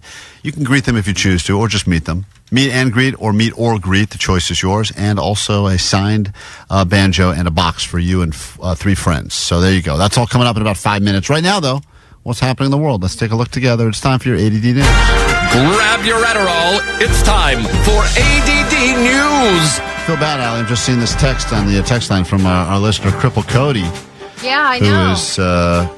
he is paraplegic, and he says, OMG, it's Cripple Cody here, hearing the voice of my idol, Joe, on the show is incredible. And Patrick Warburton was telling us that he has a lot of people. He didn't realize that his character in Family Guy would be such an inspiration for so many people that are living their life in a wheelchair. Yeah, he was like, I was so afraid of being offensive. You know, you're saying these things. I'm like, God, this is so messed up. Maybe people are going to get really upset by it. And then it seems like it was the opposite. Yeah. Inspiring. So there you go, Cripple Cody. I wish I had known. Would have put you on the phone with him. But he's a busy man. He's got a big comedy special this weekend. The great Patrick Warburton. So there are times in relationships where people go the extra mile, and it kind of makes all the rest of us look bad. Klein, I would say that you always driving your wife to and from the airport is one of those things. Yeah, where clearly it's working. You could hear how much she loves me yesterday on the show. Yeah, I know, but when you say that you do that in front of other couples, it makes the other people look like they don't care. Yeah, but that's not why I do it. I don't do it to I know, make other but people look bad. But yes, people have gotten in fights It's because like, wow, look at the effort he made. right, he picks her up at the airport. Right. So here's a kind of another example of this. And there was a couple that they were married, and it's happened to people where you lose a wedding ring, and how far will you go to get it back, right? Well, this woman, they were driving, she was driving with her husband, and the wedding ring flew off of her hand, and the husband decided to take apart the entire vehicle, like engine and everything, to find the ring. He hit a bump or something and it flew out of my hand. Gino was so determined to find his bride's ring, he went to the extreme and took apart the entire interior. Seats, center console, rugs, everything. I just knew how to do whatever it takes to find the ring. And that's a lot. Allie, do you not know where the engine is? Yeah, it's in the front. Yeah, they didn't take the engine out. You said they took including the engine. Huh? No. Did you see the video? They didn't take the engine out, just the interior. No, they took everything out of that car. Well, he's an idiot then. Just the interior. If he thought that the engine, the ring was going to fly into the hood, Just the seats and the carpet and stuff. Okay, well, it was a lot of stuff, Omar. They took apart the whole car. not the engine. Not the engine. Okay, well, whatever. No, whatever. That's a whole different project. It's like the engine. Okay, whatever, car man. Car man. I know everything about car. It wasn't the engine, it was the seats, whatever. Someone just got I just jaked you. What I'm You got jaked. You got jaked by Omar. Eat some beans, lady. I saw a video with all different parts of the car laid out on the street. It was and like the seemed carpet. Like the entire car had been taken apart. Okay. Ladies and gentlemen, Omar's new nickname on the show is Carman. Yeah. Go ahead. Oh, I like it. That's Carman for you. Yeah, what are the woofers and the stupid plugs and sparks and things? You So know you- about all of you're it, I saying, bet. You're saying, Ellie, they took out the floor mats and found the ring under the floor mats? Yeah, exactly. No. They didn't. They took out a lot more. He took apart the entire car to find this ring. Even the engine. Even the engine. And the gas tank, and too? probably that spare tire thing. Yeah. Oh, And that wow. little jack. Oh. Okay. And they found the ring? And When I finally found the ring, I was surprised. And relieved. And I was just happy. I was just like, hey, I don't have to go buy another ring. And see, that's the other part of this story is that it seems like true dedication, that you're doing this out of the love for your bride, that I will go above and beyond and remove the engine of a car just to find this ring for my loved one. And then it's really just because he doesn't want to buy it. Yeah, he essed all over it. He should have not said, even if that's clearly the reason any guy's going to go to great lengths, because they go, I spent a few months' salary on this ring. I don't want And to I lose didn't this. spend the extra money on You probably insurance. found it right away and just did all that stuff anyway just to make her feel better. Yeah, that's right. He's right away in the ashtray. He's like, hold on. Maybe she'll go down on me if I take apart the rest of this car. We're gonna take apart the engine real quick.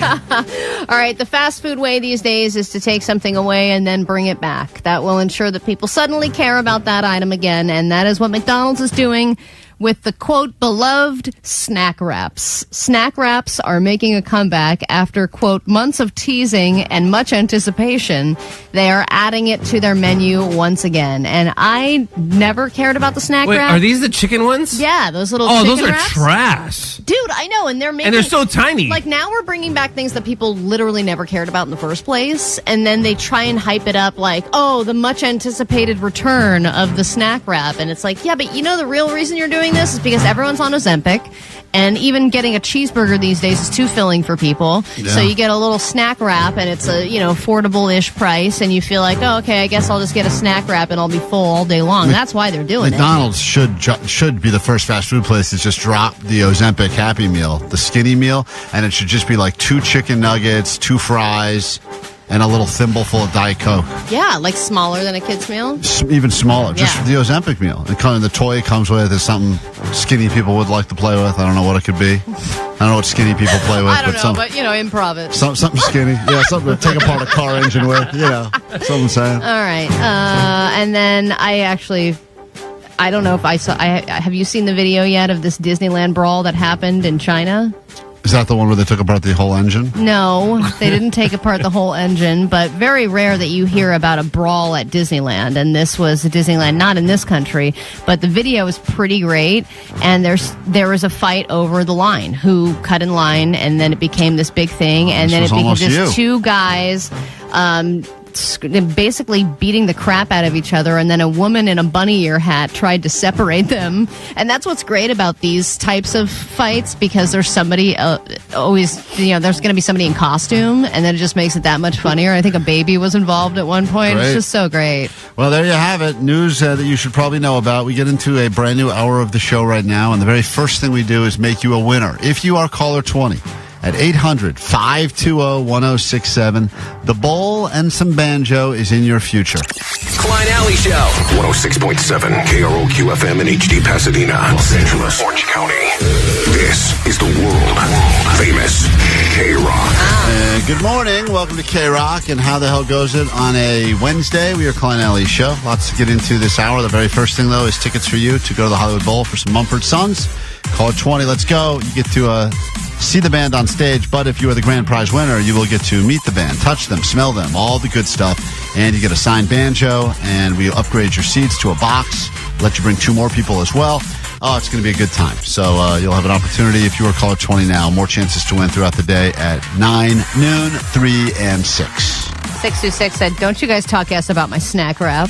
Apparently, there's one person who is really excited about the comeback. Some people are excited. Maybe your tastes have changed. It's been, what, a decade since that was on the menu? It's been a while, right? So why don't you... I think I had one once, and I was like, this is stupid. Well, why am I eating this at McDonald's? I think it's, I've talked about the waiting in line snack before, and some people say that that's, one more indication that I'm not in great shape, that I usually will have to eat a snack while I wait to order my food. But they should offer those up in the parking lot. Like at the ordering window? Yeah, you just get one of those right up, and then you can literally stand in line before you get your Big Mac and eat on a little snack wrap. Yeah, I feel like people would order faster if they were already eating something while they ordered. And 562 said we should re-nickname Omar Karn. Omar Karn. He's the car guy. Which is a big stretch. A lot of effort, just like that guy with the engine. So I had a caller 20 right now. This is Rachel in Simi Valley, and apparently you've put up with us this morning. Yeah, you shut up. Congratulations. No way. Yes way. I am caller 20. Oh, my goodness. I think it's caller 20 and 23 if you add all the personalities. Congratulations. Rachel, you'll be seeing Mumford & Sons at the Hollywood Bowl, all right? Awesome. Thank you so much. All right, hold on one second. That's That'd be cool for person. Mumford & Sons to meet her and then meet her again in court when she's a stalker. You're going to meet Mumford & Sons at the bowl.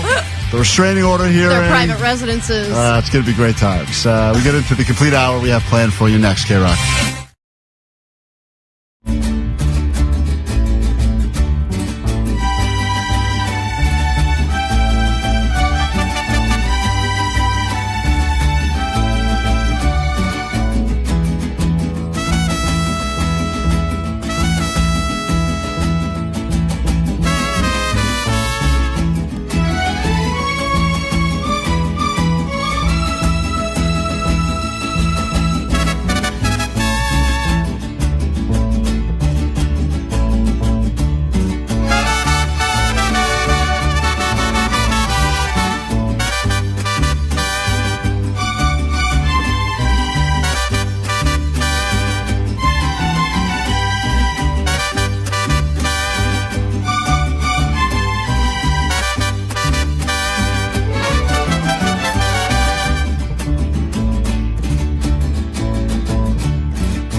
KROQ, Klein Alley Show. Let's get into Jake's journal. It's been a while since we've opened up the pages of sadness, but now that we learned that Jake is about to be a bean billionaire, earlier this morning, if you missed it, we've decided that because beans are apparently the new it food right now for so many health reasons, and the only guy we know that goes to the store to only buy water and beans is Jake, he is going to be the first official celebrity in the world of beans. Yeah, a lot of celebrities have their own booze, their own hot sauces, etc., but Jake's going to be the first non-celebrity to have beans. In the same week, Sydney Sweeney's releasing her own bar of hot soap with her bathwater. Jake the Nerd will be releasing his own line of Jake Shack beans.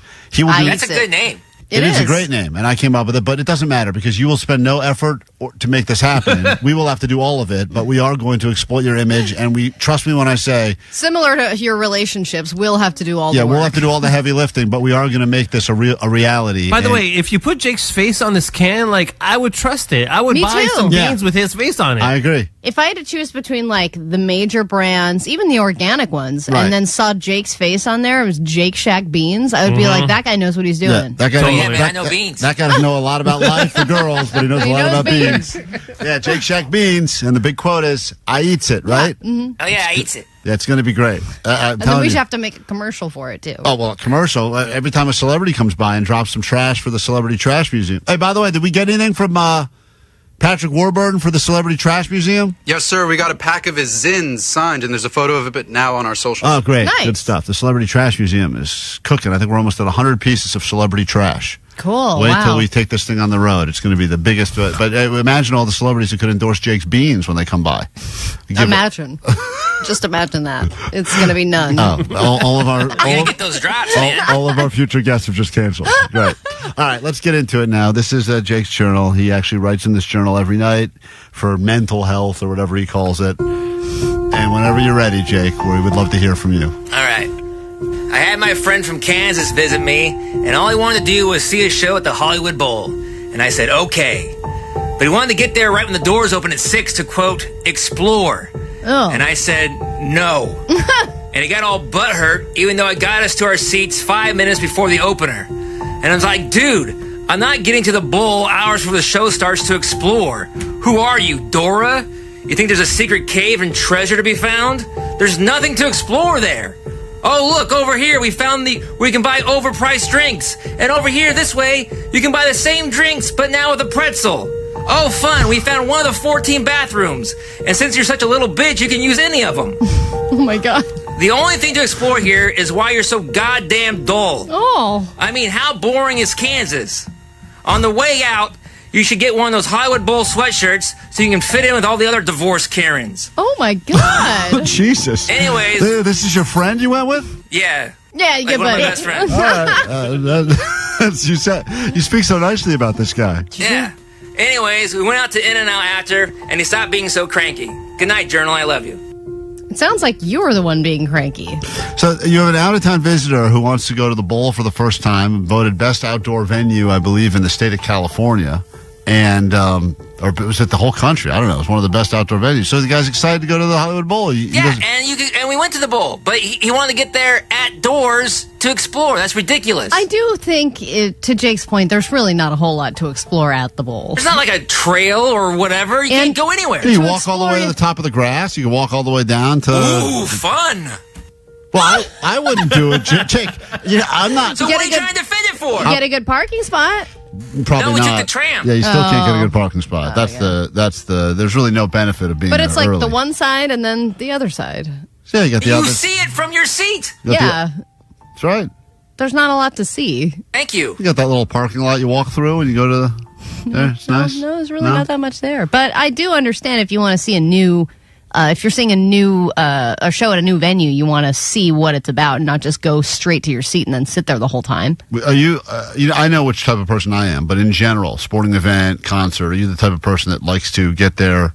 Like some people only go to Dodgers games if they get there for batting practice. They want to be there like 2 hours before. Absolutely not. Not you.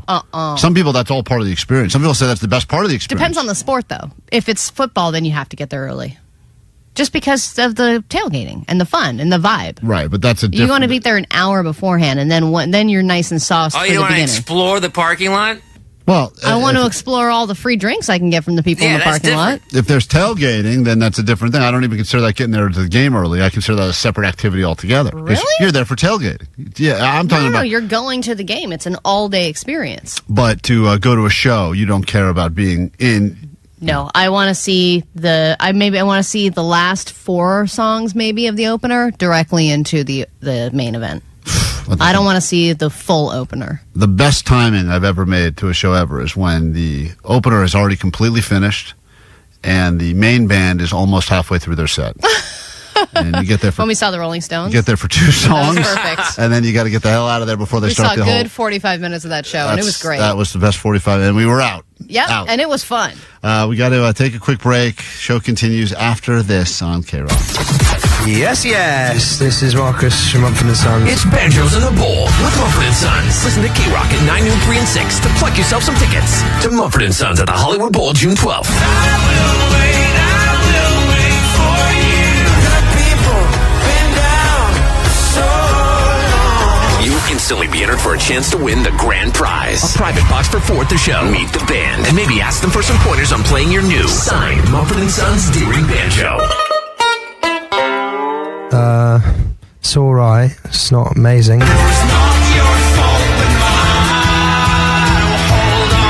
be the banjo person now. You might have to join a folk punk band. You might get booked at farmers markets. So be ready when you win Banjos in the Bowl with Mumford & Sons. Courtesy of Glass Note Records and Live Nation. You listen to the world famous KROQ.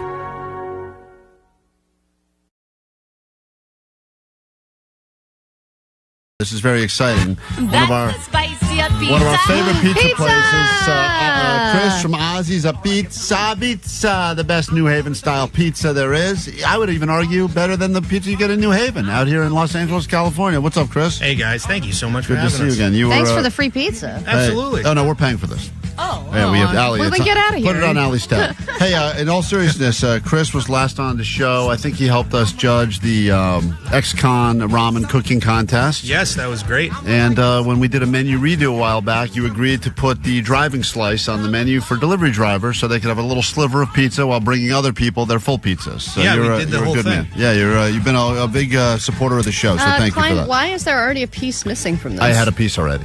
What the hell?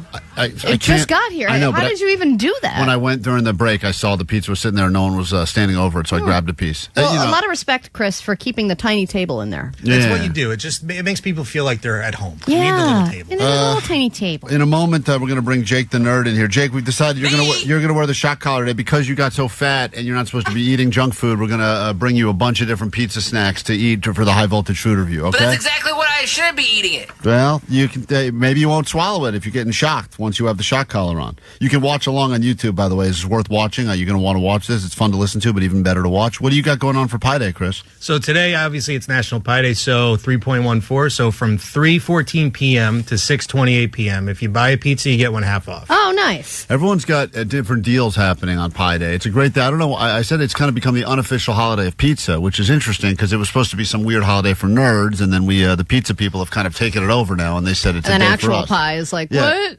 Yeah, right. Actually, the number of pies, like, it's my day. Yeah, foodies have taken over every sort of fake holiday at this point, Right, so so- makes my life easier. I'm glad your promotion doesn't make us do math. No math. Just starting at 3:14. If someone shows up at 3:12, you're paying full price for all your pizza. But Yep, after and Milton 3:14, will tell them this to pay full. That's how pay it works. full. That's how it works. New location, 5300 Lancashire Boulevard, Suite 103. Open 7 days a week, which is great because a lot of pizza places, I've said this before, they get weird hours. All of a sudden, you show up on a Wednesday. They're like, sorry, it's only cash on Tuesdays. Or they're like, we're closed after 3. Yeah, you're like, what happened? Yeah. I don't know why. I don't know what that is in the pizza world where they feel need to be weird with hours sometimes. Well, Funny Jake- story. Oh, sorry. Oh, go ahead. I was going to say, I heard from an old timer, a pizza guy, he just wanted to sleep. So he used to make his hours his siesta. Oh, nice. So he'd be open Oh. 12 to 3, sleep from like 3 to 5, and then go back at 6. Yeah, well, I mean, I feel like pizza guys are just so laid back. Most of the pizza people I know. Jake, you have to take your headphones off so you don't hear this part. We have to come up with 5 buzzwords. These are words that if Jake says during his review of any of these pizza items in here, look in front of you, Chris. You got that can of soda. That's a pizza-flavored soda. Hold that up so the camera sees that.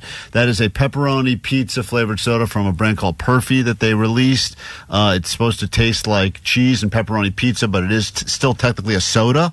We're going to try that. I think we have the pizza Cheetos over Chris there. is like, whoa. A bag of the pizza Cheetos. This is look right. good. Cheetos came out with some puffs, cheese pizza flavored. And then, of course, we got the delicious pizza from Ozzy's, And including we got a a new- cheese and an eggplant It's one. a new flavor, the eggplant emoji pizza, right? Yeah. We're calling that one the purple pizza eater. Oh, Oh Jake, my God, perfect for you, Jake. You love purple. He can't hear us, I don't think. Oh, but that's I know. right. All right. Okay. Here we go. 5 buzzwords. Chris, you get to give us a word. If Jake says this word during his review of any of these pizza foods, we will shock him with pure electricity that will course through his veins. Yeah, and as a pizza connoisseur, what you have to think about what is a word that he would likely say upon trying pizza or anything pizza flavored. So I was thinking about it. I was going to go with like food stuff, but I'm just going to go with savory. I think savory. Savory is a good word. All right, Allie, you have a word you want to do? I'm just going to go good. Yeah, he says that all the time. Yeah, it's good. It's good. Good. Yeah, Good. I'm going to say cheesy or cheese. I feel like he'll definitely say that because that's the one thing all these things have in common. Yeah, like I can taste the cheese. Yeah, The Omar, cheese is coming you have a through. word you want to throw in? 5 buzzwords for Jake. Savory is off the board. Good is off the board.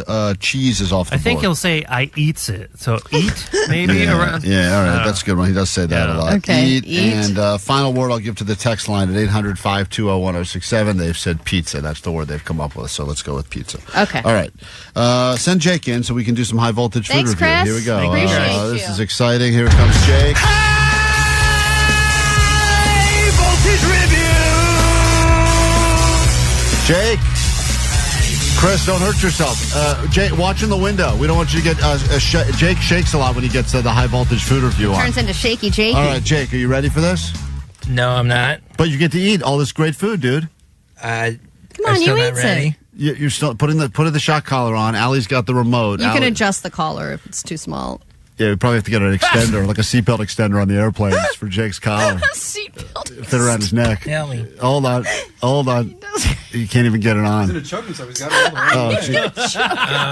Oh, man. It's crazy that we put the shot collar. Okay. You're good. What's wrong? The prongs are in your neck? Yeah. All right. Do you want the honors? No, point? I don't want to hit it. Yeah, you can hit it. It's too cruel when I do it. But why don't you give Jake... Okay, it works.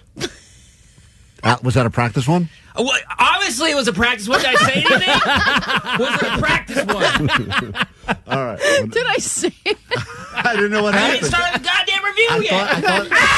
I thought you were having a hunger pain. I didn't know what that was. You just yelled. Okay, well, you don't have to test it anymore. Why don't you test it again? All right, Jake, you have a lot of foods in front of you, all pizza-themed foods. Which one would you like to start with? We have your 5 None. Oh, come on. You love free food, Jake. The Ozzy's Pizza. He's got a special... I want to start with... He's got a special purple pizza just for you, eggplant. I want to start with the purple pizza. Okay. Whenever you're ready, Omar, if we got any classical music to set the tone, Jake is doing this. You can watch along on YouTube right now. He's grabbing a slice from Ozzy's. Make sure you touch all the other ones Well done. Yeah, please don't touch any of the other pieces. I'm going to eat that later. Don't I get to take all these home then? No, you get to take some stuff home, but let's get to the official review. The box is not... All right. The shot collar is on. Jake the Nerd is doing this. Is a Pi Day special high voltage food review. He's going to go ahead and do some speed reviews because we have a lot of food. Whenever you are Can't ready, wait. Hurry up. Start the timer. He's so hungry. He almost swallowed that whole piece. Jake is eating now. Need the review whenever you're ready. Let's see. What words would you not pick? No, that's not how you do come a on, review. Jake. Jake, just review Be the real. pizza. I think it's super good. Ow! It's cheesy.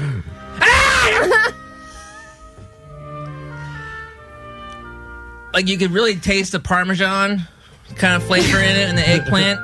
Okay. And I like it. It was close enough. Yeah, it was close. That one wasn't really one of his words. We're not. You go move on to the next item. It's good though. Jake is now cracking the can of this. This is the pizza soda. This is called it's soda that's supposed to taste like pizza. This is called It's Soda. That's supposed to Well, be he's blocking like the weird. He's blocking the name of it with his finger. Perfy. That's Yeah, it. it's a little weird. It's like pizza, but ow! God. But it's sweet and it's so it doesn't taste off. It's sweet as opposed to... I'm not saying what you're trying to get me to say. And now he's moving over to the pizza Cheetos. These are a little stale. But I still like them. Ow! God!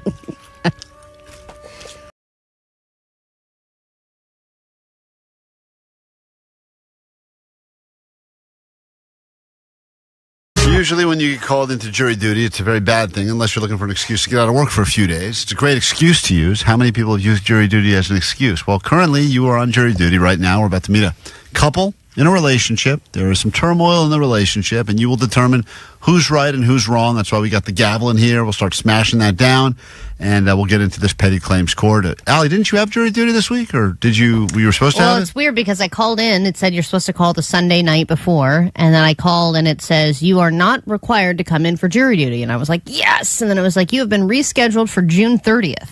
I was like, what? Oh, the week up to July 4th? Yes. Oh. And when you're not called in, I thought that was it.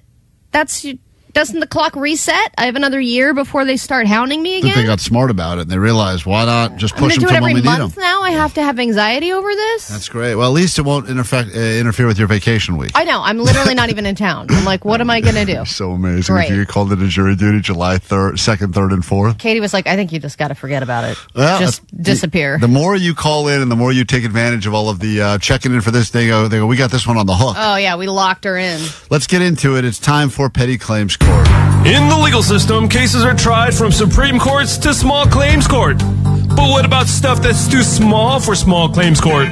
This is Petty Claims Court. All right, you're going to hear some familiar voices now on the radio. And this is like the time, I guess, that Allie and her wife went into a battle on Petty Claims Court. I forget if that was about tap dancing or cleaning or something. I can't even remember. Great guesses. But I assume it had to do with one of those two things. Let me say hi to Tina first. Good morning, Tina. Welcome to KROQ. How goes it? Hi. How you doing? How would the listeners know you, Tina? I'm one-armed Gary's girlfriend. Okay. This is Tina. She is Jake was freaked out right there for a second. He thought we had his Tina. That would be great. Petty Claims Court for someone I'm not even with anymore. So you are currently dating one-armed Gary.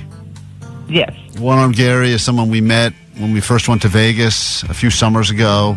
We met Gary because he was an Uber driver that lost his job for he drove the wrong way. Small infraction of driving his passengers the wrong way on the 405. So we called him Wrong Way Gary. Yeah. And then when we met him in Vegas, we were like, you have one arm. You failed to mention this. Yeah. So then we all started calling him One Arm Gary all weekend. And then we were like, don't call him One Arm Gary. Don't call him One Arm Gary. Now he embraces that. He loves the name. In fact, he was playing pool in Vegas a lot, and he and Allie got into a heated pool event in Vegas. Then they had a rematch at a Dave & Buster's. It resulted in the $1,000 one-hand pool tournament. Yeah, I won $1,000 off One Arm Gary. It was Allie. Allie almost threw the whole match when her ass hit a ball, and it was so much drama in the history of One Arm Gary. And he's since been back to Vegas with us. He stayed in a hotel room with Jake. The two of them drove up to Big Bear together. Jake said it was the scariest drive of his life. And now, great stories, though. And now he's been brought to Petty Claims Court. And what is the reason you're bringing him to Petty Claims Court, Tina? Because we have too many boat parts and boats at the house. He picks up boats all the time. They're only $100 or they're free. And we try to fix them up and give them away, but they kind of sit around. We have 6 boat engines in the garage right now.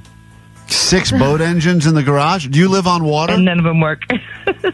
Where do you live near an ocean or lake? We live in Cyprus, and we go to Still Beach or Sunset Beach all the time. Okay.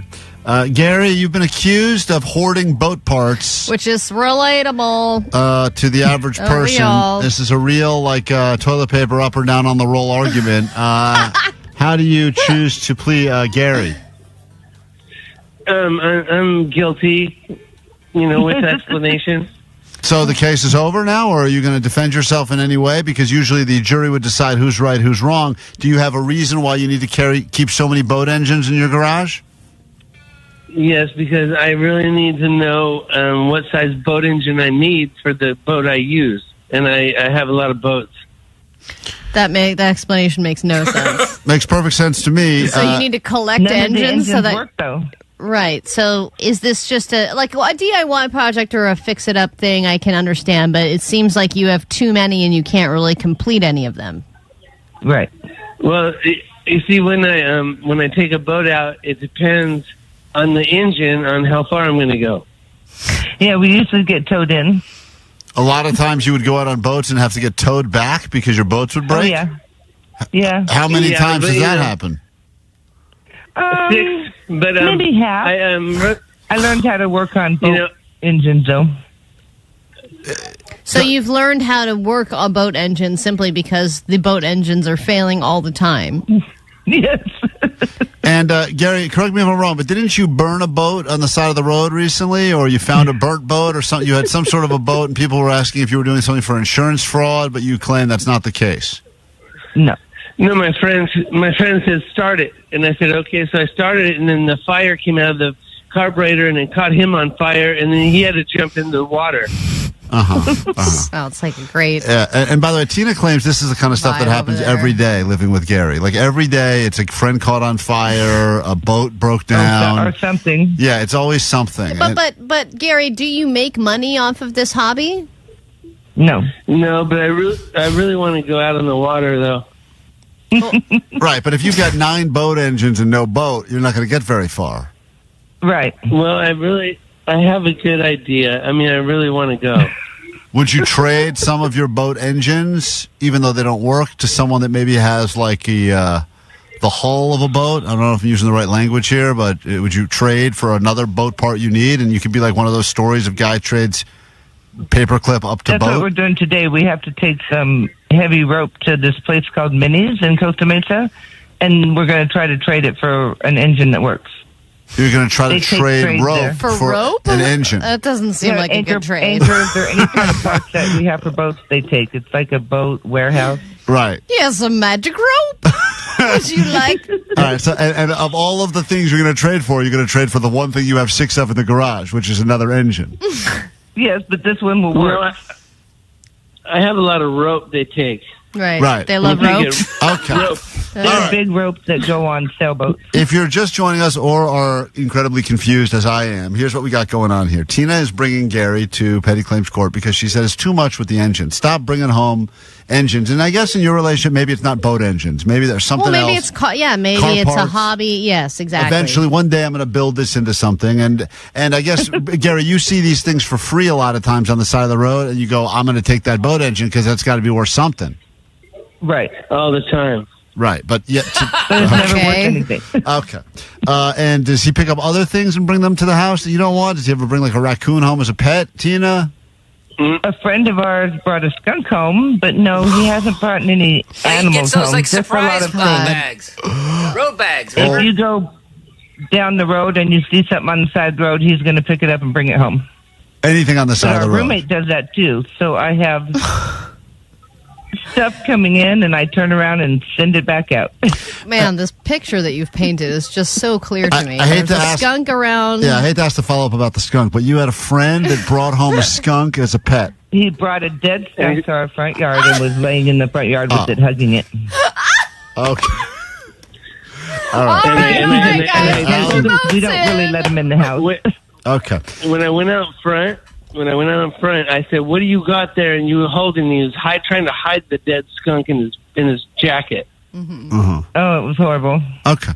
Once again, people are going to vote on the following case here. And Tina is accusing one-armed Gary of constantly bringing home broken boat parts. It's too much. He says eventually this will be worth money. Not yet, but eventually. We need the audience, the jury, to decide who's right and who's wrong. So you each get 10 seconds closing arguments, and then we'll come back with the ruling. Tina, if you'd like to go ahead and restate your claim, you have 10 seconds right now. Go ahead. Okay, he just brings too many boat engines home, and we have like 6 on these engine stands and takes up the whole garage. All right, so he needs to just get one that works. Right, Gary, would you like to go ahead and say anything to try to win the favor of the jury? Sure, I have lots of boat engines, and they really look like they're brand new and sparkly. So hopefully one of them is going to work. All right. They're sparkly. What a great defense. There you have it. We need the jury they're like to vote. 1970s. Okay, well, the jury can vote now.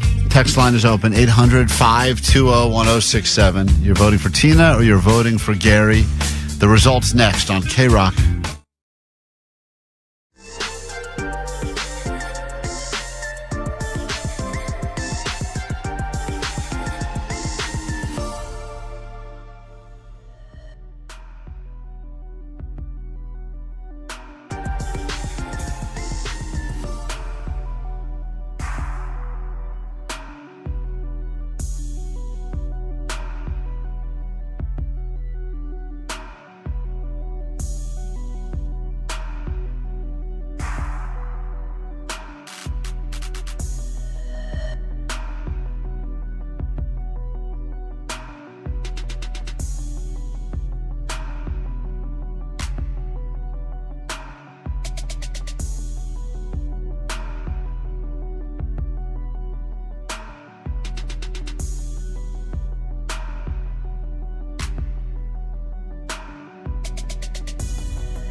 96.7 FM. You're making broadcast history by witnessing the miracle of Klein, Ellie Show.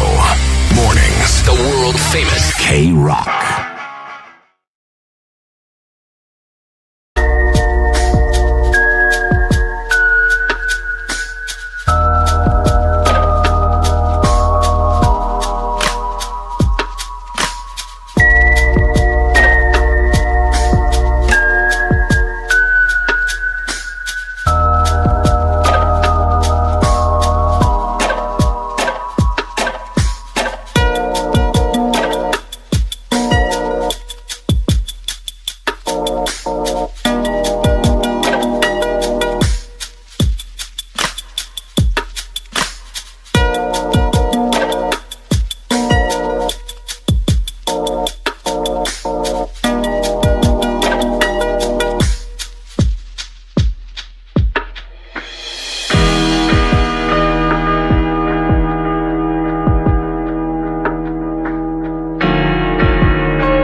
We have Klein Alley Show, the exciting conclusion of this petty claims court. As we've added up all the votes, the first 100 usually determine who's right and who's wrong.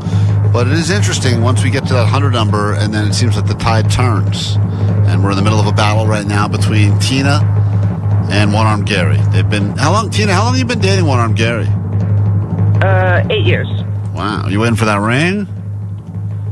Excuse me? Okay. I'm sure he's happy to hear that answer. That's right. Gary, any plans on making this relationship with Tina more official? No. All right.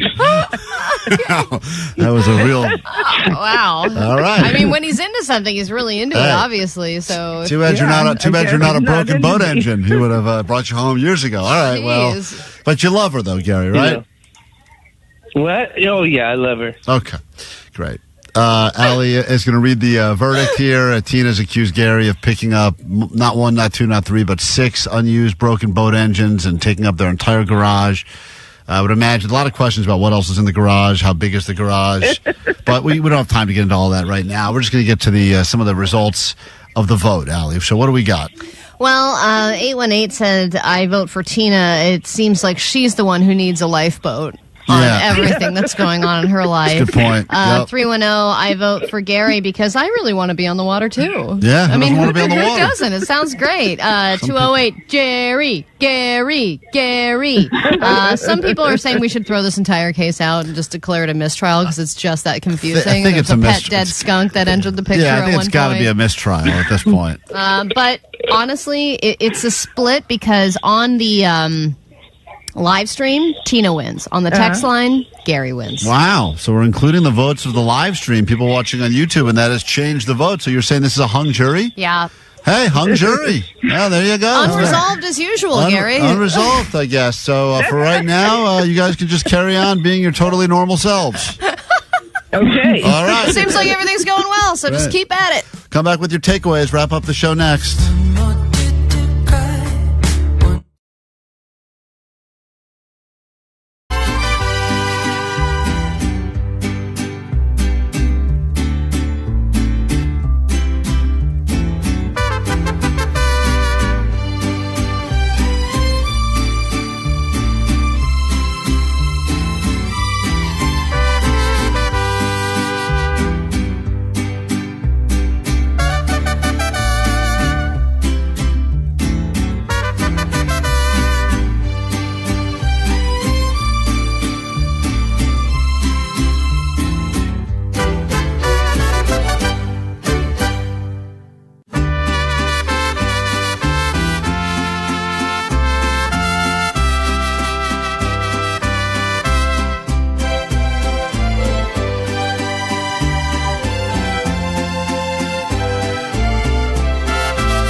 We'll get the hell out of here. If you're just joining us, you missed a lot, but there's a podcast that goes with the show. Wherever you get your podcast, you can download it, search Klein Alley Show, listen, or if you want to see what it looks like, today's episode will be dropping on YouTube in moments. Go to KROQ's YouTube page. You can follow, subscribe there as well.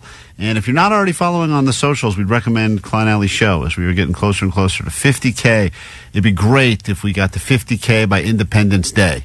That would be the goal. 50K by Independence Day, and all you got to do is give us a little follow. We promise not to annoy you too much at Klein Alley Show on Instagram. All right, takeaways from today's show. What we got?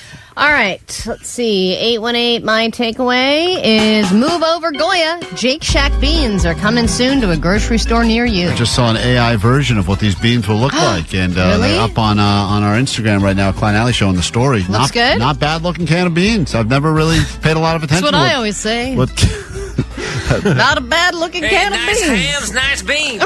Jake, have you seen the AI mock-up of your Love beans? it. You Love do? it. You're okay with it? Yep. Yeah, all right. Why would good. he not be okay with it? Oh, Jake says he doesn't like the way he looks in AI. He always says it gets him wrong. But this particular time, I think they captured They did him right. They captured his essence. 650, my takeaway. I mean, they made him an old black lady, but still, I think they still captured his essence, and that's the most important thing. AI knew what would sell. AI knew. 650, my takeaway is scammers have summer goals too. 626, my takeaway is whatever, car man. 714, my takeaway is I could be treasure hunting at the Hollywood Bowl right now. And 818, my takeaway is AI Chinese me. AI Chinese me. And 805, my takeaway is true love means taking apart an engine. Yeah, if you didn't hear the complete show, Only I the recommend engine. you check out all parts of it. Different laughs for everyone along the way. Thank you, Patrick Warburton, for stopping by to hang with us. Very cool to have the legendary voice of so many iconic characters, and of course, Puddy of Seinfeld hanging out in the studio and saying all that he said about the history of KROQ and what KROQ has meant to him. Puddy's favorite radio station is KROQ. Everybody took such great pride because KROQ changed the world of music. You know what I'm saying? Yeah, we got you. Loud and clear. Well said, sir.